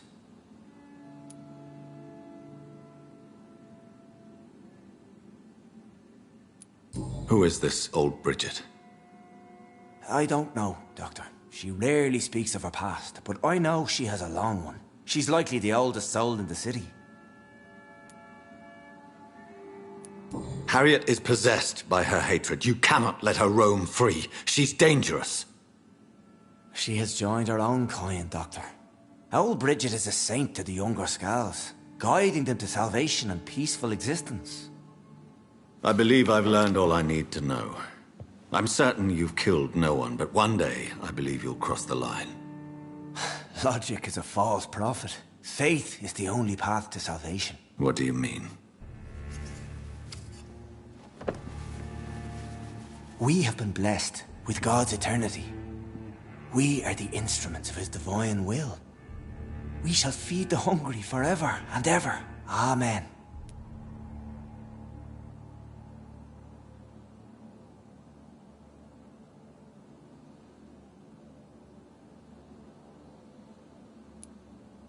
I haven't the luxury of being able to satisfy my hunger on staunch blood and lifeless flesh. Give yourself over to God, Doctor. Expel your urges and kneel before the Lord in praise. These urges... You know the hunger will never be satisfied. I have come to embrace the everlasting craving. I have sworn to feed only upon the flesh of the dead. It is now my sacrament. Take, eat. This is my body. So saith the Lord.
I believe you, Sean.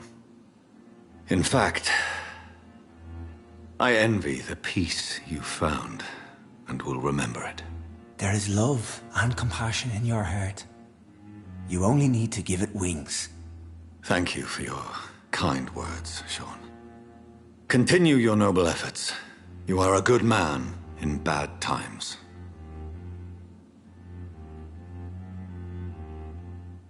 Keep to the light, my friend. Like all my flock, you have a home here. Anytime you're in the neighborhood.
Another corpse thrown in the streets. Someone's playing a very sick game.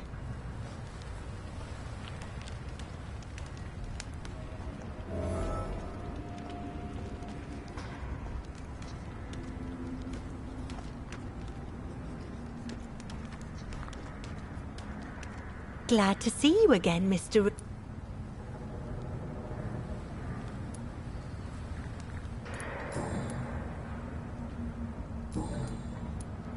Did you see what happened? No. I was coming back to the shelter from work when I heard an awful scream, and there was this man, dead, just in front of the building. You saw nothing at all? No, I told you, just that awful woman's scream. A woman scream? Are you sure? Of course. It was terrifying. I thought it was my sister, so I ran. But it was a man I've never seen round here before. Goodbye, Miss Paxton. You again? What do you want? I've identified the men who stole from you. You were right. They were members of some self-proclaimed militia. I knew it! Did you find the money, too? Yes. Here it is.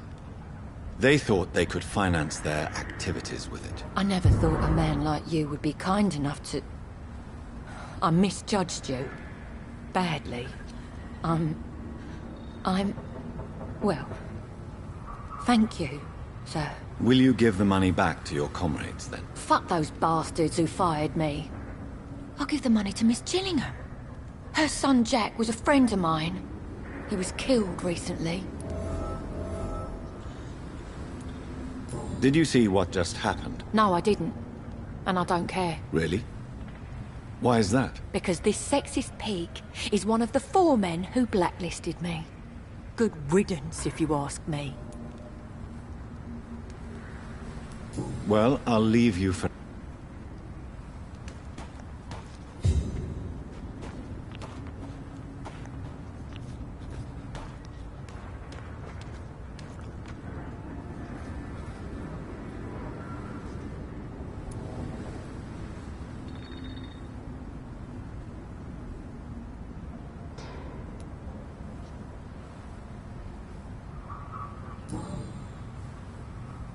I know this brooch. This is my mother's. A birthday gift from father.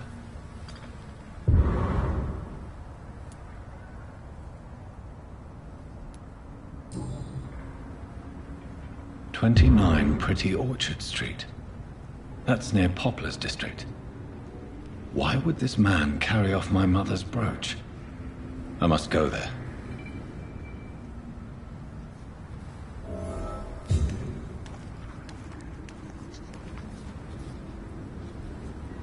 Good evening, Mr. Throgmorton. Dr. Reed, can I be of any assistance? Have you noticed anything suspicious lately?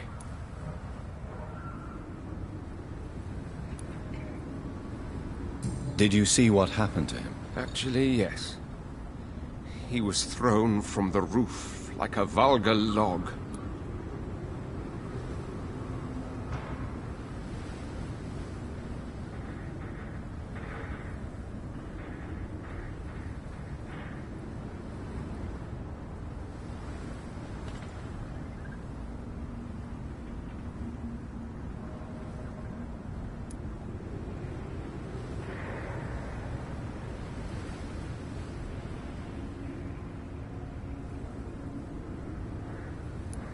Who could have done that? Who? Well, a vampire, of course. Look, bite marks on the neck and lacerations here. There is definitely a vampire close by. Why is it that you sound so afraid? You didn't see it. He was dead before he hit the ground. The strength required to do such a thing, well, it beggars belief.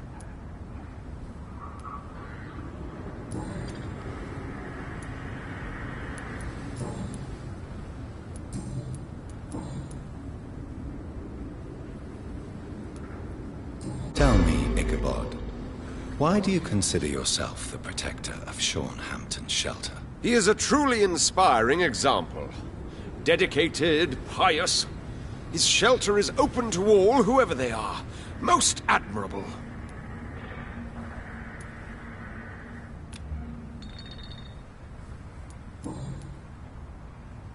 Goodbye.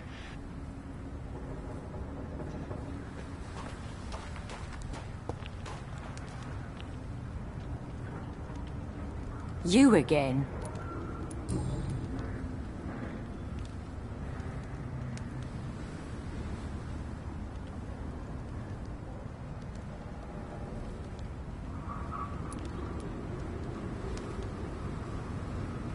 Giselle, tell me about the death of your mother. After our father died, Mother worked so hard she made herself sick. We spent all the money we had on useless drugs and doctors. It was hell. Hell? What do you mean? The three of us were exhausted and desperate. And when I'm desperate, I tend to get angry. And I'm hard to live with. Lottie said I killed Mother.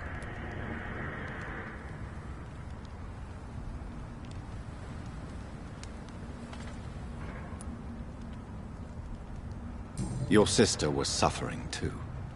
I'm sure she didn't mean what she said. I don't want to talk about that. It was years ago. We Paxton sisters are tough. We don't apologize.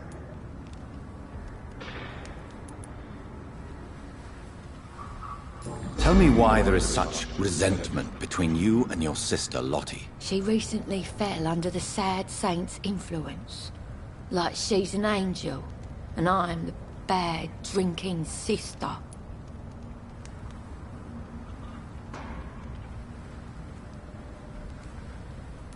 Lottie sees herself as an angel. What do you mean? These days, Lottie feels compelled to help people and follow Sean Hampton's example. What does that make me look like? It sounds like you may be jealous of your sister. Of course I am. It's me who fought for our family. It's me who got fired because I led these strikes, and now I'm the bad seed, and she's the good angel. Why would you be the bad sister? I'm not a bad woman, you know. I'm tough. I get things done. But I have this rage. It makes me do things. What kind of things? I don't know, Dr. Reed. It's like, since I can't change this world, I'd rather destroy myself before the world destroys me. I know you were friends with Miss Gillingham's son, Jack. Tell me about his death. Jack's murder has been a shock to the neighborhood. A sign that the situation is now out of control. Why is that? There has always been tension between the Wet Boot Boys and members of the trade union. But a murder? That's a first.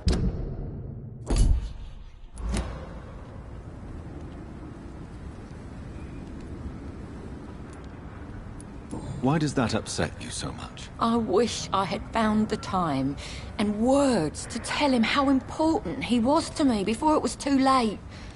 Another failure for Giselle Paxton. Who killed him? No one will ever know.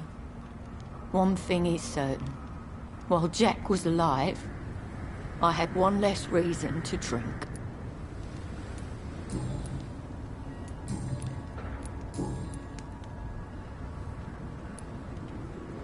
Giselle, I know you sleep at Sean Hampton's shelter. What can you tell me about him? He provided a roof for me and my sister. I am grateful, of course, but he gives me the creeps. Why is that? He's always sad, like he's about to cry. He's always asking us to get closer to God, to give ourselves to the Lord. Creepy. Well, I'll leave you for now.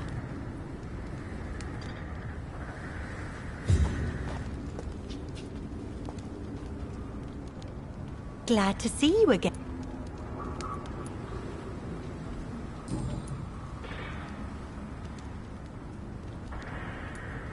Lottie, tell me about the death of your mother. Giselle killed her. Plain and simple. She killed her with her daily whims, her laziness, and her complaints. That's quite a statement. You can't kill someone because you're fickle. Mother was very ill, but I forgave Giselle. What I couldn't stand was how she cried at her funeral like she was the one left alone.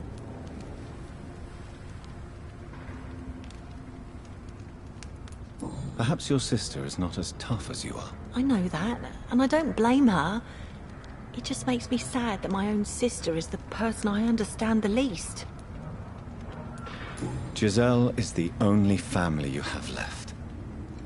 Don't you think it's time you forgave her? Sometimes words are harder to forgive than acts, Dr. Reed. Why do you and your sister Giselle have such opposing views, Lottie? Giselle whines she lost her job due to her unionist activities, which started her drinking. Truth is, she got fired because she's an alcoholic.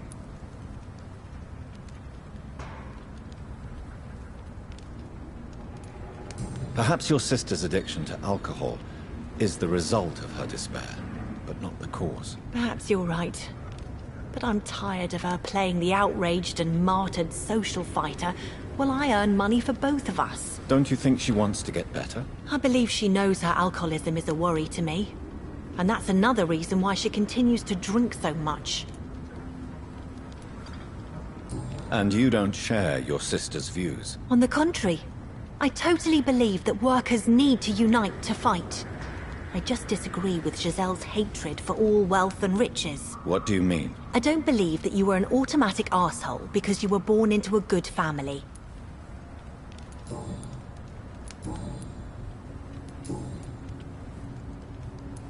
Lottie, your sister told me you are helping Sean Hampton's charities. Why are you so discreet about it? I am just trying to do my best. Mr. Hampton deserves our support. These are bad times. We should all help each other.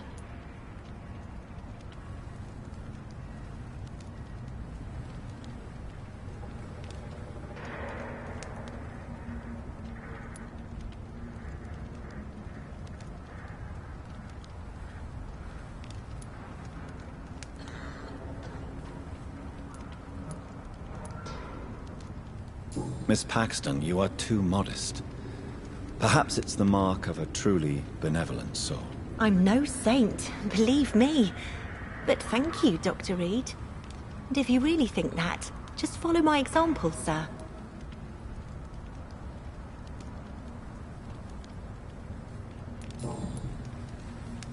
Goodbye, Miss...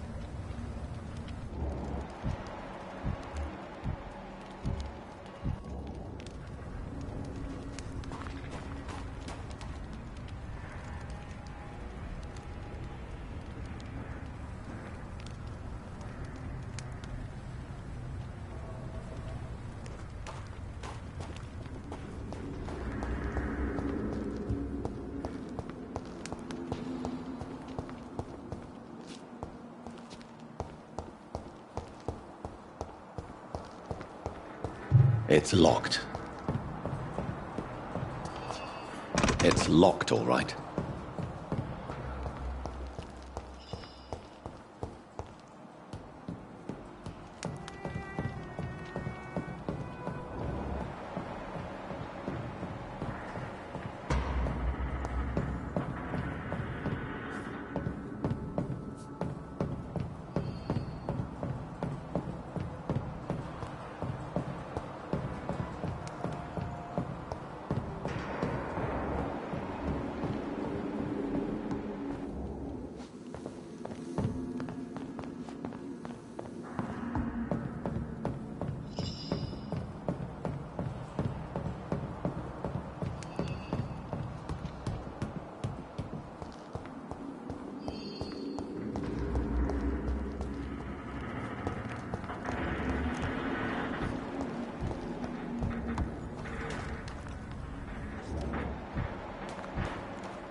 Easy does it for me. Oh my God!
29 Pretty Orchard Street. This is it.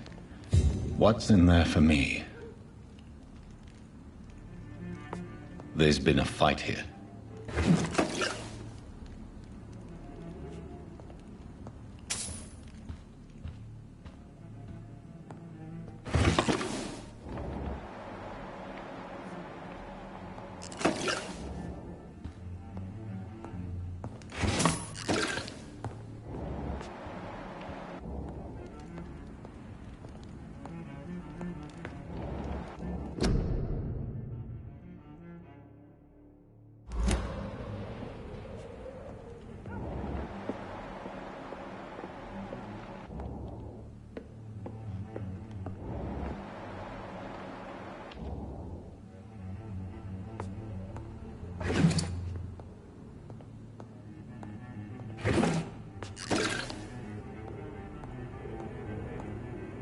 This window was shattered with violent force. Someone's been pulled through it and dragged through the street. Who could have done that?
Where does this blood trail lead?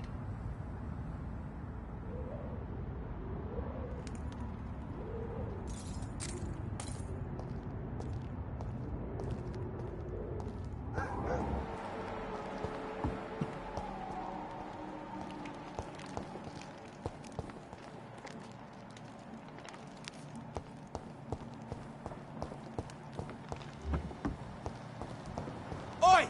You listening? Get them weapons ready! We found one! There's one of them vermin!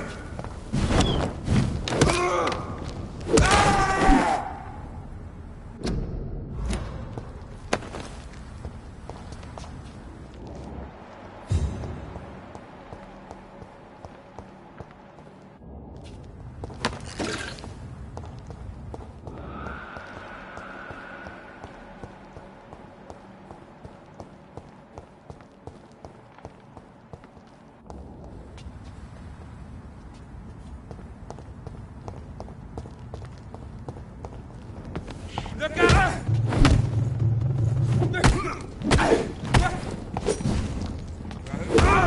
It's one of them!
Last warning, sir! Easy done! There's one of them vermin!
Oh my god!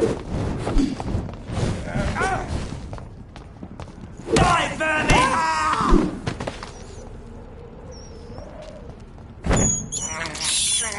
This is despicable.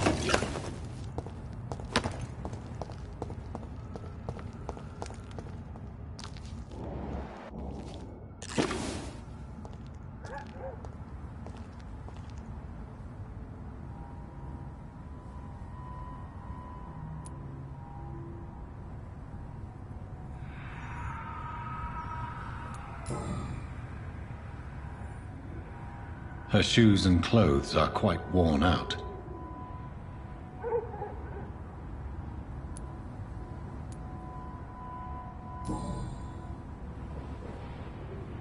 Only a golden watch in her pockets.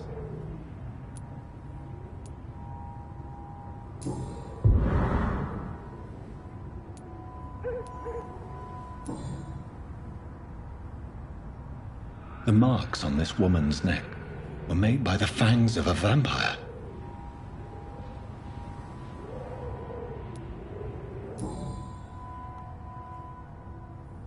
This is the very flower my mother tossed on Mary's coffin. Someone is targeting my family.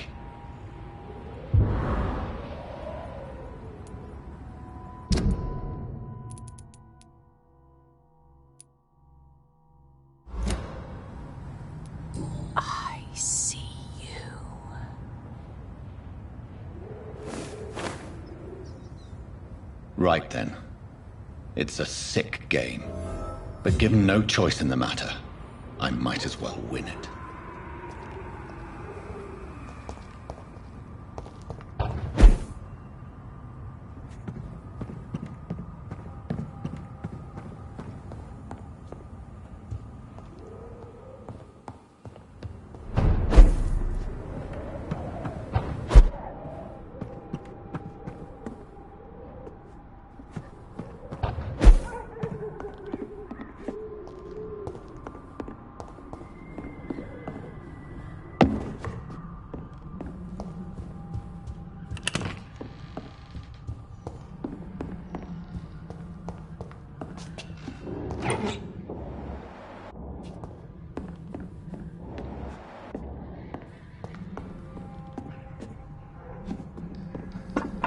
Jonathan. What was that?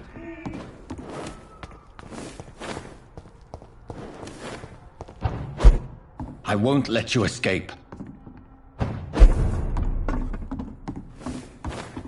You're very fast, but I'll catch you.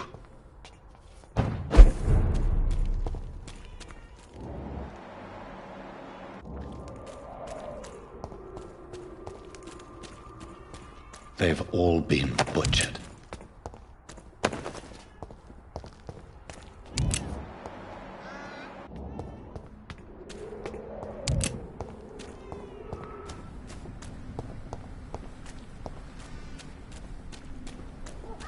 I can still sense a presence.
You can trust me.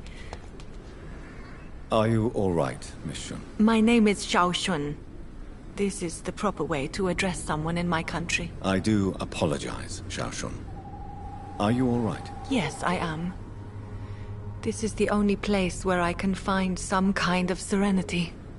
Some way to remember my dear Matthew.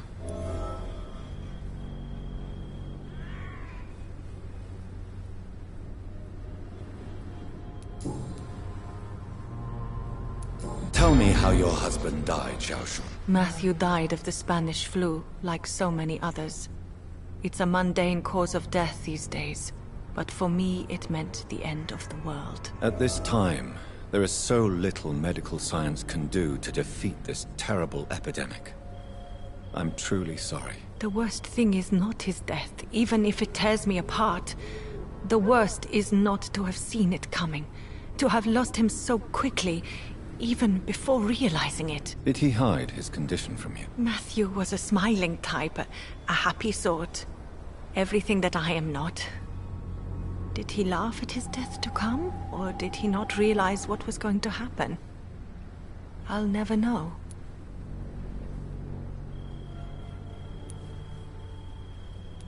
The Spanish flu may be the worst disease mankind has ever faced. Why are you blaming yourself? You don't understand. I didn't know he was so sick. I didn't realize the gravity of his situation until it was too late. As harsh as this sounds, we are all equally vulnerable to this awful disease. It can take the strongest man in just a couple of days. I never said goodbye to Matthew. We never realized how bad it was. We laughed about it even. He always made me laugh. Now I don't have enough tears to shed. Are you on your own? Do you have any friends or family who you could be with? I have family and friends, but I need to be here alone. One day maybe I'll go back to them, but not now. I need silence, and I need sadness.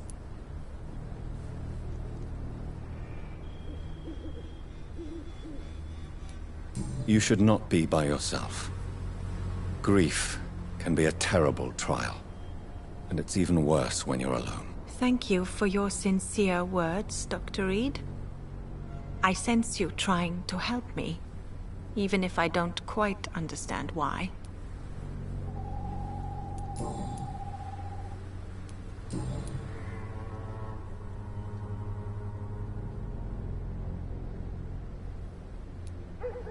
You realize you can't stay here forever, don't you?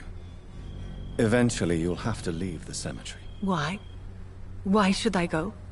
Since this is the only place I can find peace of mind.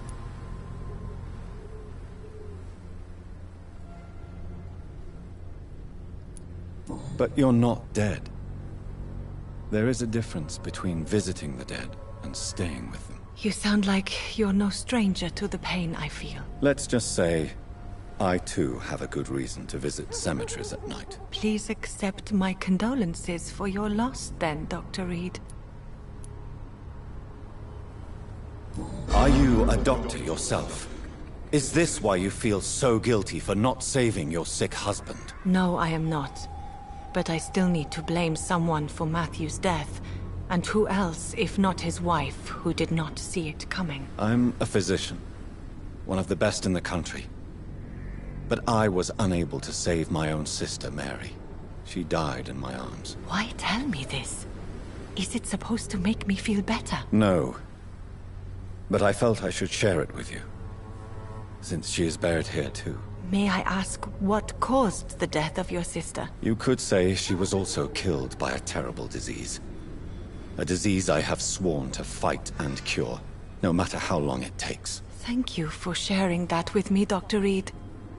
Maybe it's time we start to rebuild our lives, you and I. You should go home now. I think you're right. Cemeteries are for the dead, for they need silence too. Thank you for your honesty and your wisdom, Dr. Reed. Thank you for your company, Xiaoshun. Take care on the way home. Maybe I'll see you again in Whitechapel. Goodbye for now.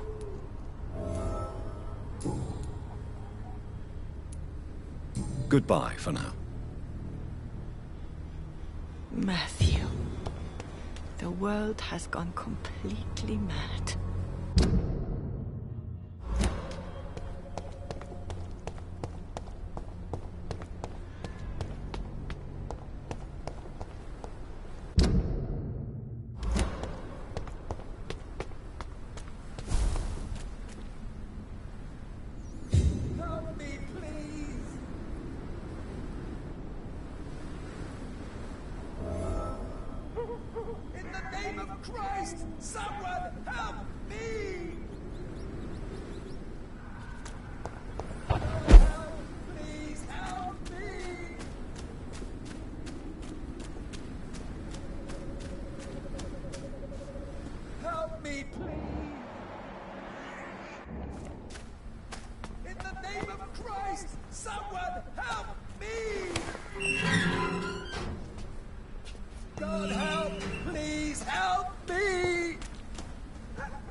What have you done? Vicar Larrabee, what happened? Demon! Hell Scourge! Son of perdition! Vicar! Jonathan's no demon. He's just a soul. Returned from the dead. Like your Christ, Vicar. Mary, is it really you? Oh, it's me, all right. Precious brother. What is Mother doing here? I'm gathering the family for a final reunion. All smiling, all dead. Thanks to the good Dr. Reed. Mary. Mother? Say hello to your son? Hello, Jonathan. Mother, What do we have here, Mother? The prodigal son has lost his tongue. Our Jonathan always had the first and last word at dinner. The entertainer, the star of our show. I'm sorry. Let me explain. Shut up. It's my turn to do the talking.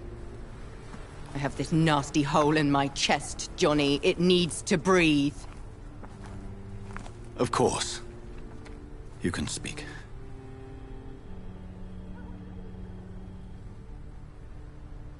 My prayers went so long without an answer. My husband, killed in France. My child, carried away by the flu. My brother promising to return in his letters, then disappearing in thin air. I went from hospital to hospital. Cemetery to cemetery. Grave to grave. I've lifted every stone in London, searching for an end to the nightmare.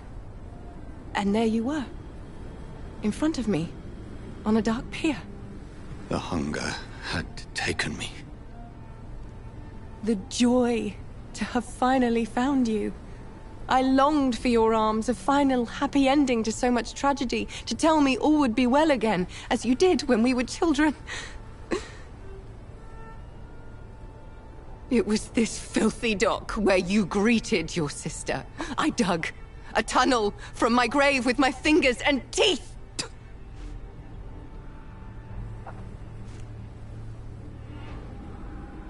Mary, I thought I had murdered you. I tried to end myself. We've been through the same horror. We are a disease, Jonathan. A sickness that corrupts all it touches. All we kiss, and all we kill. Look at me. Admire your ilk. I'm so sorry. Apologies will not suffice. I demand reparation. I want a miracle. Are you a miracle worker, Dr. Reed? No? I'll show you mine then. The family Reed, reunited and complete, living forever in a red sea of eternal love. Time to go, Mother.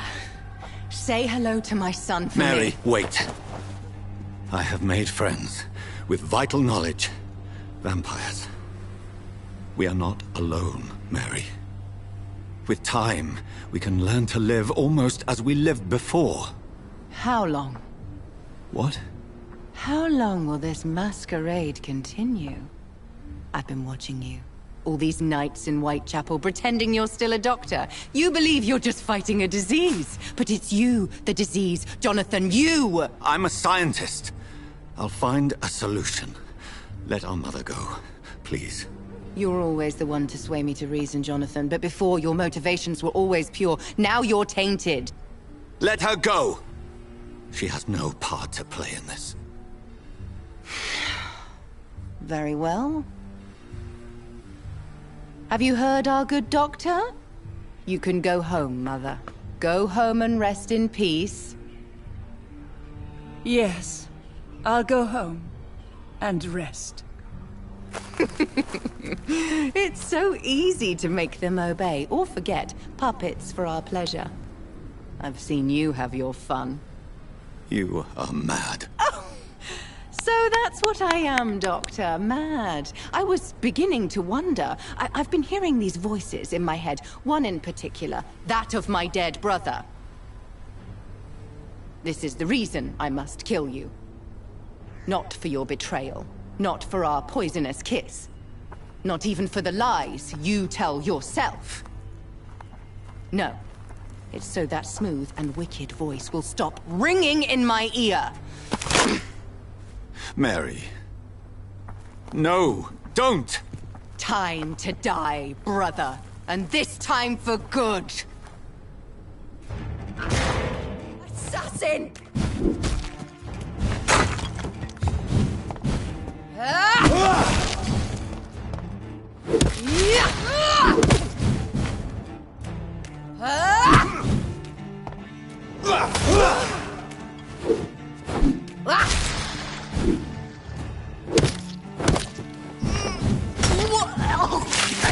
What have you done? Abomination!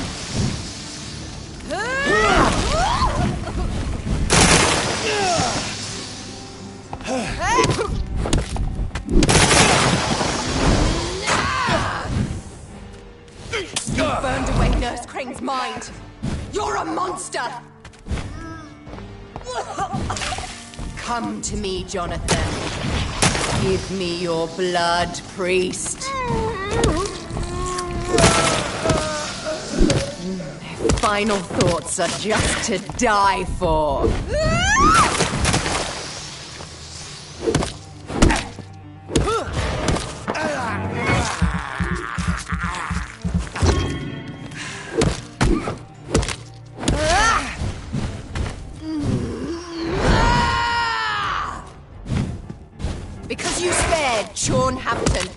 expect the same mercy from me! Kiss me again, sweet brother.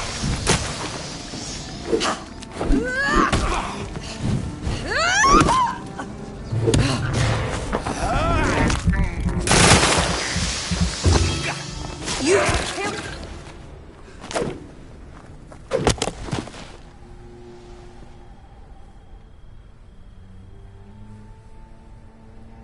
Well, brother. It's time to bring this conversation to an end. Forever.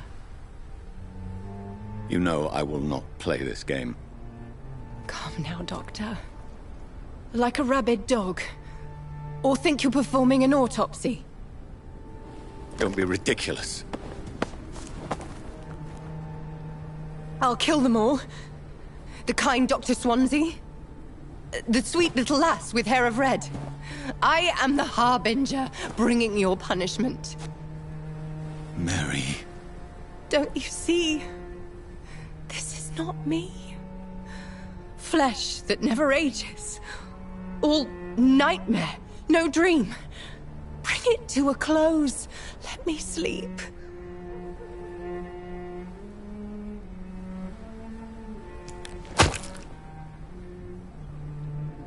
I will find a cure, Mary.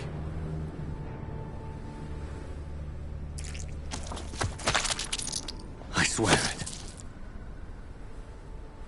Then, at last, I can forgive you.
Blood.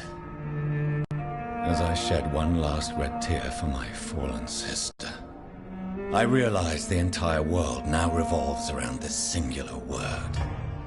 The epidemic that has stricken London is not the Spanish flu. It is transmitted through the blood, via violent biting, turning survivors into frenzied immortals. I am Dr. Jonathan Reed. I am a vampire, born anew into an age of death and pestilence.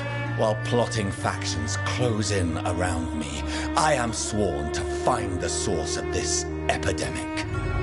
I am convinced greater perils are still to come. I know the answers I seek are hiding in our blood.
You don't mind if I search your pockets, do you, sir? You won't need any of these anyway. I'm not stealing from you, mister. I'm only redistributing your belongings to people who need them more than you. You see, no one has claimed your body, sir, so it would be such a shame to bury you with your valuables. I will not forget you, sir, and I thank you for your generous donation.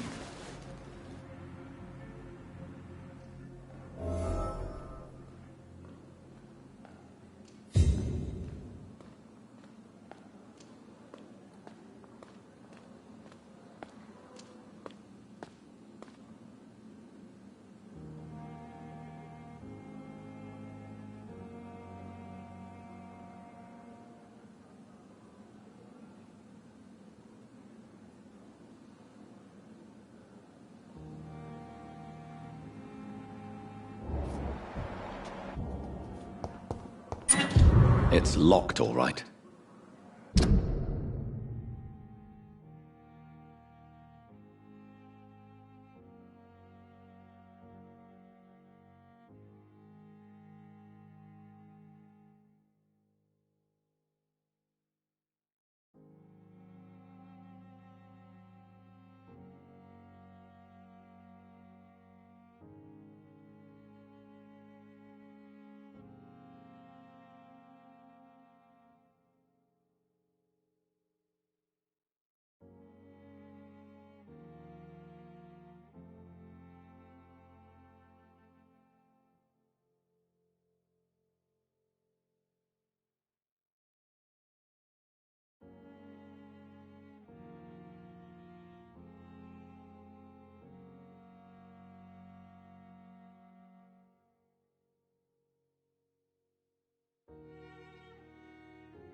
Good evening, Nurse Hawkins. Good evening, Dr. Reed.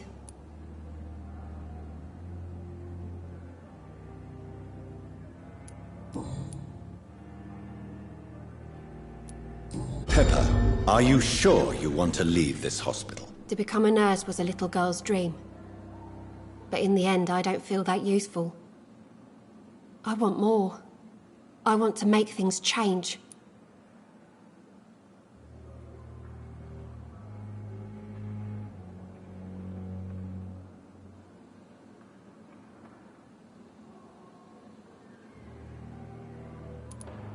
But you're doing something important here.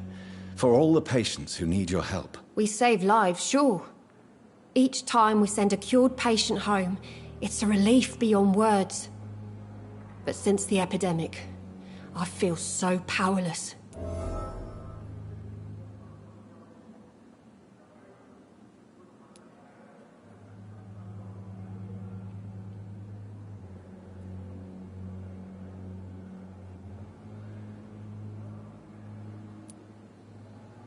What steps are you prepared to take to feel more useful? I don't know yet.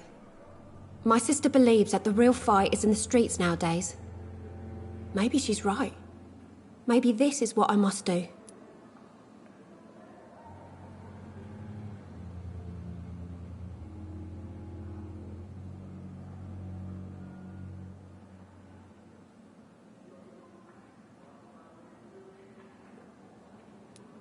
If you feel that saving lives is not useful enough, perhaps it means that you've lost faith. On the contrary, my faith has never been stronger. Maybe we are all just too proud to face up to the fact that science cannot compete with God. And what about Milton Hooks? Does he share your point of view? For Milton, any change means more comfort and more peace. I disagree.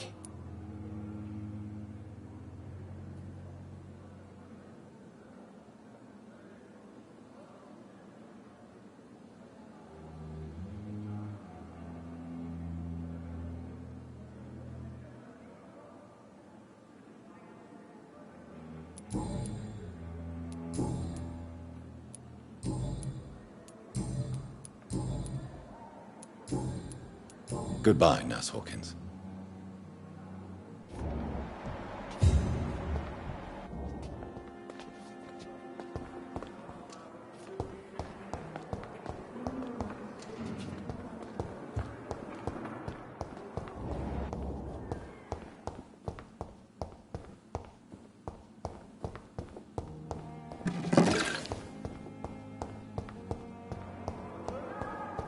Disgust on every street corner. Daily routine.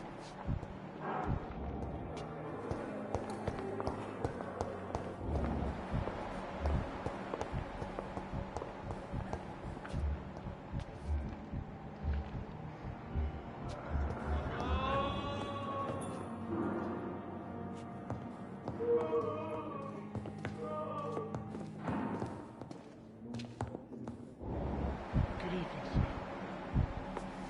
My sweet girl. Reads me like a book. I never could keep anything from her.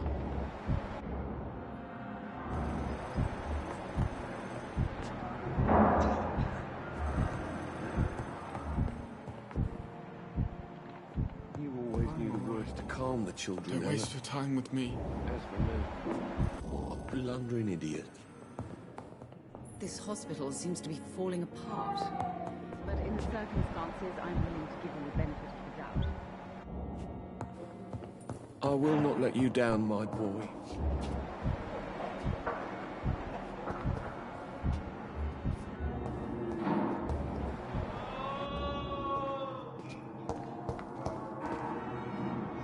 Good evening, Dr. Strickland. And good evening to you, Dr. Reed.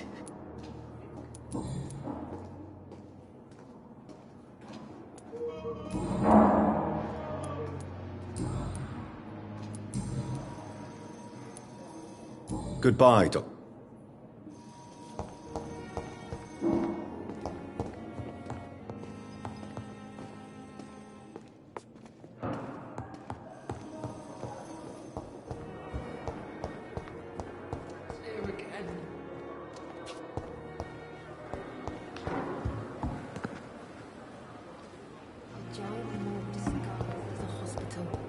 That's Pembroke nowadays. Fear and disgust on every street corner.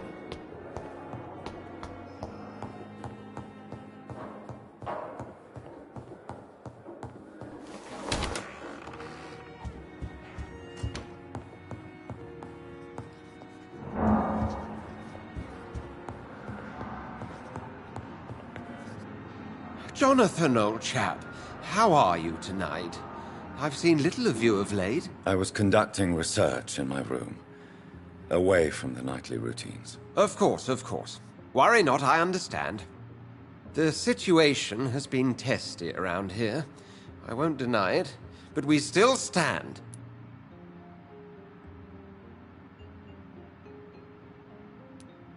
What news do you bring? The news is not good, my friend. We try to keep the epidemic at bay, but street violence is escalating quickly. How bad is the epidemic? It is killing the infected patients faster. In less than 2 days now. The only blessing is that they are contagious for a shorter period. Tell me more about the violence. Geoffrey McCallum seems to have sent his war dogs on a hunt. On a nightly basis, Priwen patrols exterminate every skull and vampire they find. Have they come closer to the hospital? No. They mainly focus on fallen districts or abandoned buildings. But they're growing in numbers. They must be recruiting heavily. Have you any reliable friends in the West End who might assist me? Unfortunately, you will be alone. Except for our ravishing red-headed acquaintance, of course. What about the Brotherhood of St. Paul's Stole? Where are they? There are only a few of us, and most others would not speak to you. I am the black sheep of our brotherly flock, you know.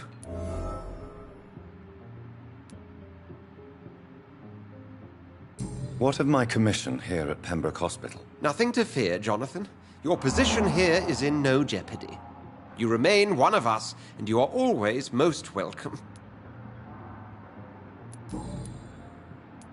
I have received an alarming letter from Lady Ashbury.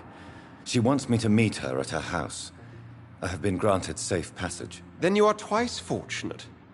I have never been invited to the lady's mansion, and with the quarantine and controls, city access is nigh impossible.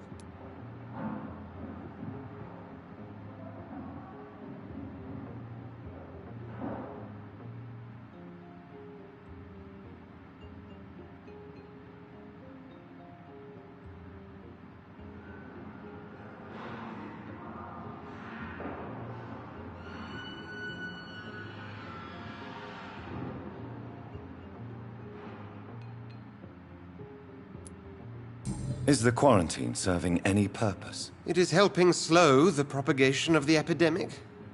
But as long as we have no clue to its origin, its efficiency is limited. Why have you never entered the lady's house? You are one of her good friends, are you not? My dear Jonathan, you have no idea how reclusive the good lady normally is, nor in what great esteem she must hold you to let you into her domain. Thank you, Edgar. We shall speak again later.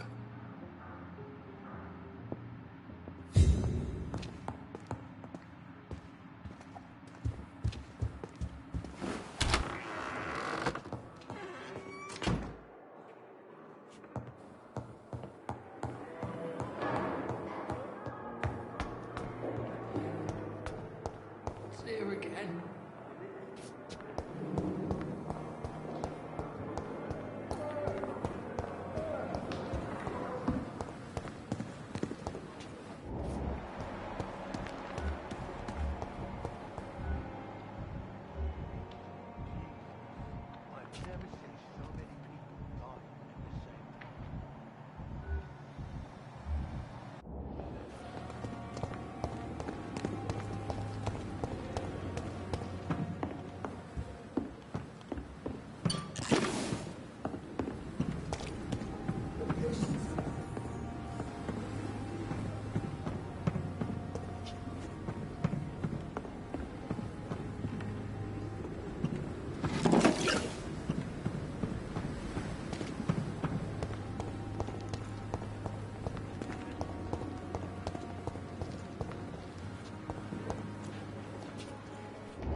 We were supposed Only to a matter be of safe, time before but the what? Pembroke closes its doors for good. Can you remind me why we still working? Dr. Reed knows the truth.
You must prepare, child, for the earth is bleeding and the harvest is upon us. Stay away! Whoever you are! This is no time for petty quarrels, my champion. Can you not hear? The famished queen has awoken.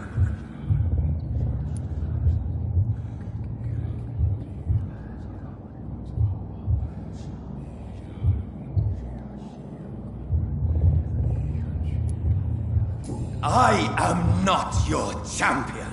But of course you are, son. As surely as you are the blood of my blood. I had to kill Mary. I have known your pain, child. Do not succumb to... Silence! I dismiss you, now! The land calls for a champion. All and everyone needs you. Silence!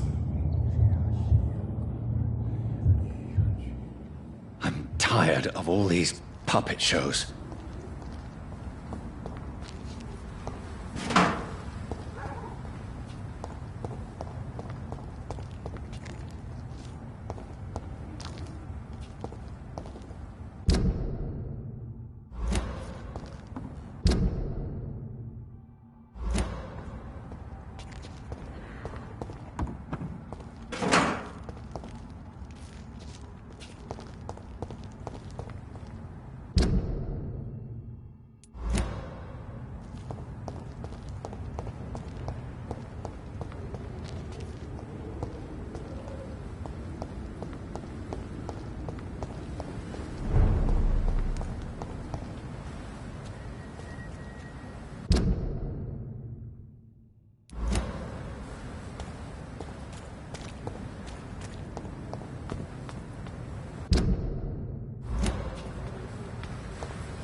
Want some of this?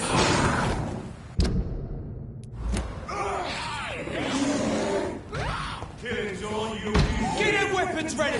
We found one! Don't like that, do ya?